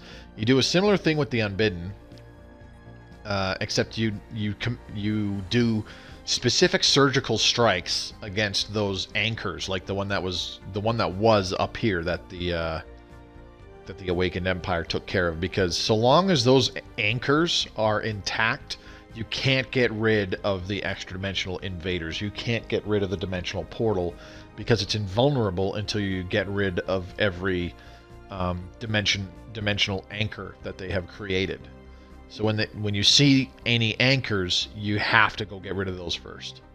The Prothoran, you can tackle them in any order, in any manner that you choose, whatever works. The ship loadouts have to be completely different from each other. The Prothoran, you need to go, like, drop shields entirely and completely fill up all of your component slots with armor as much as you can, and use both auxiliary slots with regenerative hull tissue so that your ships are healing themselves during the battle. We are just shredding these guys. Oh man, it's awesome. We're going to take out this one fleet, do a bunch of damage to the second fleet, and then we'll just get the hell out of here. How much health does this guy have left? We'll keep an eye on this guy because he's taking a lot of their shot. Oh my god, he's dead. Well, that was quick. Alright, well, whatever. We'll sit around, we'll take out this fleet because they're just getting annihilated as well. With the Prothoran, because they have no shields, you want strictly anti-armor weapons. You could actually do the exact same battleship setup that we currently have. The only difference would be that instead of putting any shields on, you go all armor. because the Praetorian weapons have better, like more of them have greater shield damage, and they all still have some armor ignore, but it's not as significant as the total extra shield damage that they get from their acid blasts and their missiles and stuff like that. You also need a lot of flak artillery and point defense because they use a lot of strike craft and missiles. So if you do a battleship design like what we're using right now, where it is all giga cannons and kinetic artillery and stuff like that, you better be backing them up with like destroyers or some shit that have the point defense and flak setup that I mentioned earlier. There's always that dumb one battleship that goes ahead of the pack. I know. I don't understand. That's what happens. We've known this for a while. Been keeping an eye on that since like the Suthari stream, for example. Anyways. But what works better against the Praetorian are Tachyon Lances and Plasma Cannons, because those have way better armor ignore values than the Giga Cannons and Kinetic Artillery. Not as good range, but way better armor ignore. I mean, the Tachyon Lance has 90% armor ignore, and it's fantastic. Because the Scourge don't have shields. Lasers have better accuracy. I find I have better results with them. The hell was I going to say? Actually, let's... I need to build up another battleship. What am I doing? Spaceport battleship.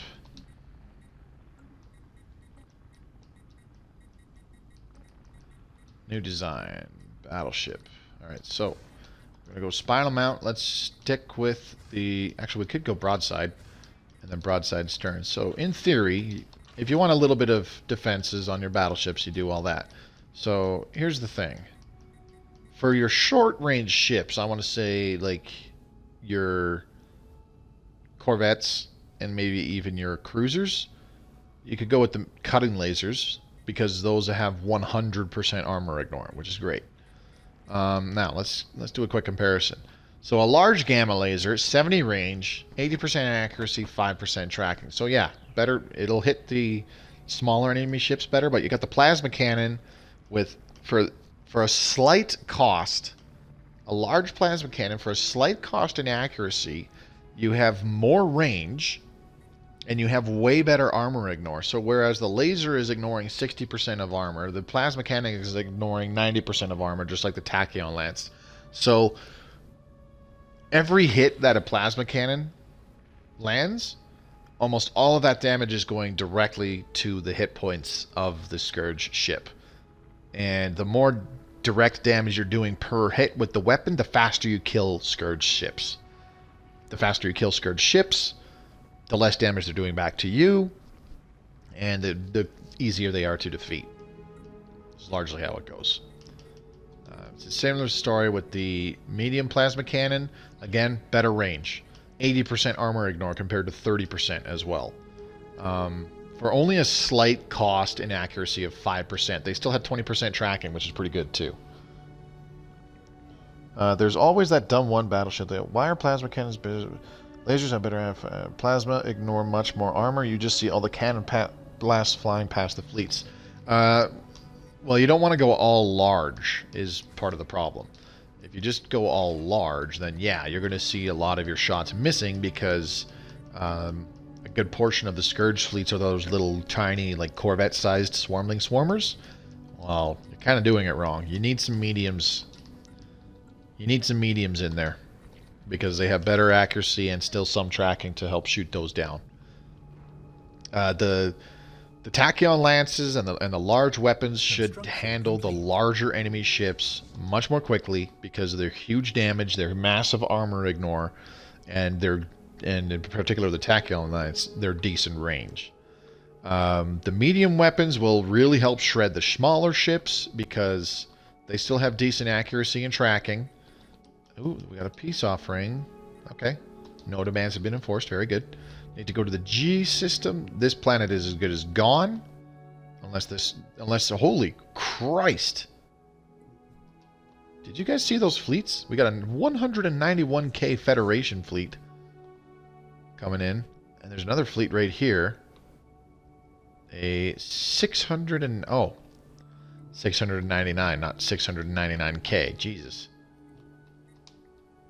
So there's just the one big-ass fleet. And another war starts up right away. The Mandate of Tiberius is again a war against the autocracy of Polisi. My large ports are kinetic batteries. My medium ports are lasers or cannons. Try instead of kinetic artillery, like outranging the Scourge still works. Just like against the Unbidden. It still works where you get a whole bunch of, if not all your damage off before they get in range.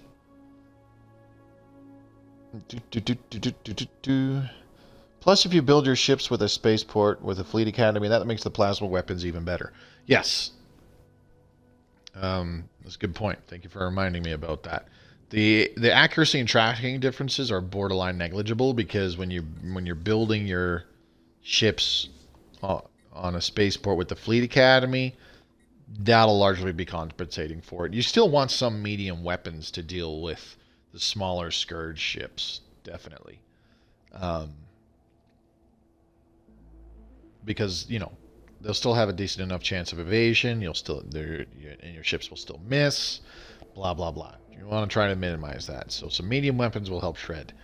Another battleship setup that has worked for me in the past is I've gone with the Tachyon Lance in the front still, but I take a carrier core so that my battleships still have 2 small plasma cannons, which only have 40 range, but 60% armor ignore. And then I go 2 bomber wings, and this is mostly for the point defense, and then a broadside stern with 2 flak artillery. This was actually really good still against the Scourge because the Tachyon Lances really hit those larger ships hard still and take them out. And once those small ships, the little swarmlings getting close enough, the battleships can just absolutely shred them with the small plasma cannons, and they're getting support from their bomber wings by that point. And it really, really helped reduce the incoming damage from the missiles and the strike craft because there's so much point defensive flak and all that jazz where a lot of the strike craft and missiles are just getting taken out before they can do any significant damage. If any damage, I should say. Research complete. We're actually getting to the 2-hour mark in just a second here. I don't know what the hell to get next. Let's get extraction patterns. Why not? 120 months, no problem. 10 years for that upgrade. Okay, so I don't know what to do. The small fleets are pulling back. Moving to Valderam, which is... I don't even know. Oh, there it is. Found it. I thought they were going to another planet. Moving to Aklinda. Where is Aklinda? Oh, over there. Okay. That looks like the only 2 fleets that they have roving around right now. So maybe we can take them out. And then we could try an attack on the extra-dimensional Armada 1, the big-ass portal defense fleet. And if you're still having trouble, just get Defender of the Galaxy. Honestly, I suggest getting Defender of the Galaxy in every playthrough if you have Endgame Crises on. There's no real reason to not get it. Ever. Like, you don't really have any decent options. But you don't really have any... There's only so many good options that are useful throughout the whole goddamn game, from start to finish. And Defender of the Galaxy is one of those ones where you can't get it super early anyways. But it's a way better option going with that. Like, let's take a look here. Technological Ascendancy, Consecrated Worlds, pretty good early game starter ones. We did our Ascension path, and then we still got some Mega Structures with Galactic Wonders and Master Builders to improve the build speed. So unfortunately we can't do Ring Worlds, which sucks. But like even if early on we did like Habitats or something like that, instead of Technological Ascendancy, and then instead of Consecrated Worlds, we could have gotten Circle of Life so that we can build Ring Worlds. That still leaves us being able to get Defender of the Galaxy and some other Ascension perk. God knows what. Pretty much the only thing we would not be able to do is an ascension path.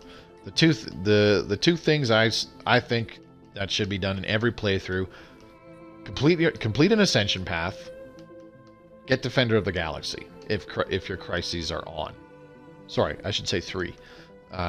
Get some mega structures, whichever ones you want. Do an ascension path and get Defender of the Galaxy. This can be like your very last ascension perk, but it's still useful if crisis is on. And if you still, I usually have 3 different builds for cruisers and battleships in a single fleet. Exploits the uses they have. Whoa, no one's having trouble. I'm not sure what you mean. There's a whole big space that's just devoid of life here now. And and there was this whole area, which used to be part of the Blorg, but, you know, they warped in right on top of us. Anyways, I'm going to save the game. It's been 2 hours exactly. It's a good time to call her a night. So I'm going to go start downloading this. Anyways, that is what I just talked about, the Ascension perks. 100% my opinion. If you think I'm talking out my ass, fine. You think I'm talking out my ass. Won't hurt my feelings. Everybody has a different opinion for how this goes. I do think that there are Ascension perks that are flat out better than others. 100%. I think certain Ascension paths are better than others. Biological Ascension path, pretty much fucking overpowered right now. Well, I shouldn't say overpowered. That's not really the correct term. And then you got Ascension perks like Imperial Prerogative. It and One Vision are the 2 shittiest, most useless Ascension perks, in my humble opinion. Why? Because Imperial Prerogative gives you 5 core sector systems. Sounds like it's fantastic, and it's like, oh man, that's such a good early game pick. Well, yeah, it is a good early game pick, but that's all it's good for. If you're going really wide in the early portions of the game, because when you get to the late portions of the game, like where we are now. I don't have the example, but there's this neat little repeatable called Administrative Efficiency, which gives you core sector systems, and you can complete it as many times as you friggin' want to get more core sector systems if you need to. So this becomes completely fucking useless, and essentially a waste of an Ascension perk, where instead you got Imperial Prerogative instead of like Interstellar Dominion or Galactic Contender, which actually have useful bonuses, especially Galactic Contender, or Defender of the Galaxy, or Consecrated Worlds, or whatever. Those are useful bonuses all the time.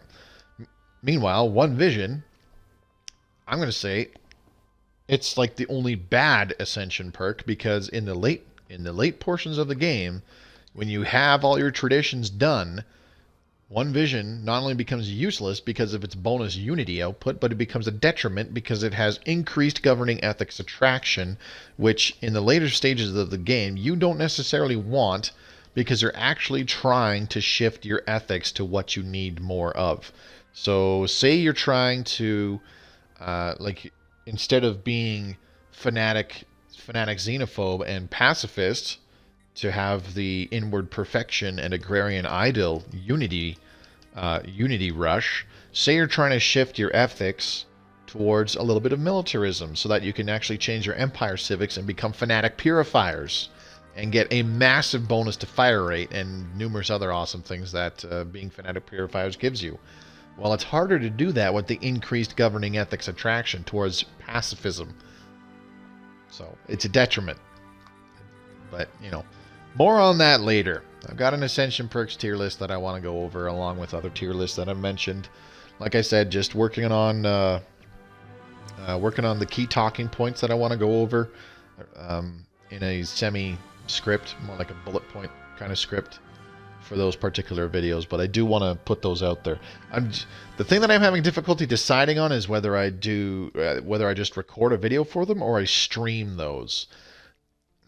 I don't think I want to stream them, because that'll wind up being a long stream. I feel like individual videos, just the individual videos alone will be 45 minutes to an hour. So that would be like a 3-hour plus stream if I go through all of those tier lists in a single go. Yes, Razor, I see you. How's it going? You really should get some sleep, man. Anyways, I need to stop talking because I got to take off and download this video and get ready for work tomorrow. So huge thank you to everybody who came out to watch this live tonight. I greatly appreciate it. Chad Thunderbowels, Noctis, Tony Knott, Gooseman, Joe the Frogman, Cyphus and Hugh Stocks, Clown Attack, Razor, and a couple of you who were not talking there in chat. That's fine. Haley, Lurks, another TT viewer, and Commander Root. I got a feeling that a couple of those are bots, though. Can't really tell. Anyways, big thank you to those of you coming out that made it live. I just made it at the last inning. Yeah, it's all good. So whatever time it is now, this is usually when I end Hugh Stocks. It's 9 o'clock p.m. where I am. So whatever time it is for you now, I try to start 2 hours prior to this, just so you know. I try to get a 2-hour stream in on the Tuesdays. And then on the Fridays is when I start actually... I try to start about an hour earlier. I try to start 3 hours ago.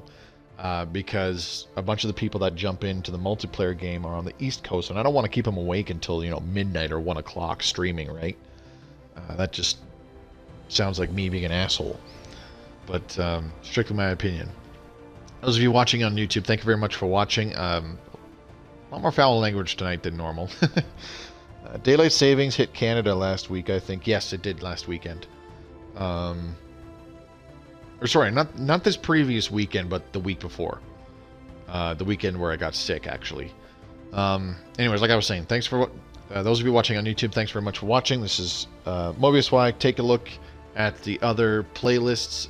There's a lot more videos in my Let's Play Stellaris Console playlist, which this video is in. You can also check out the Tips and Strategies playlist for things like build guides and unscripted discussions about a couple things. And then of course there is also the Stellaris Console Mechanics playlist, where I've got more detailed stuff in there.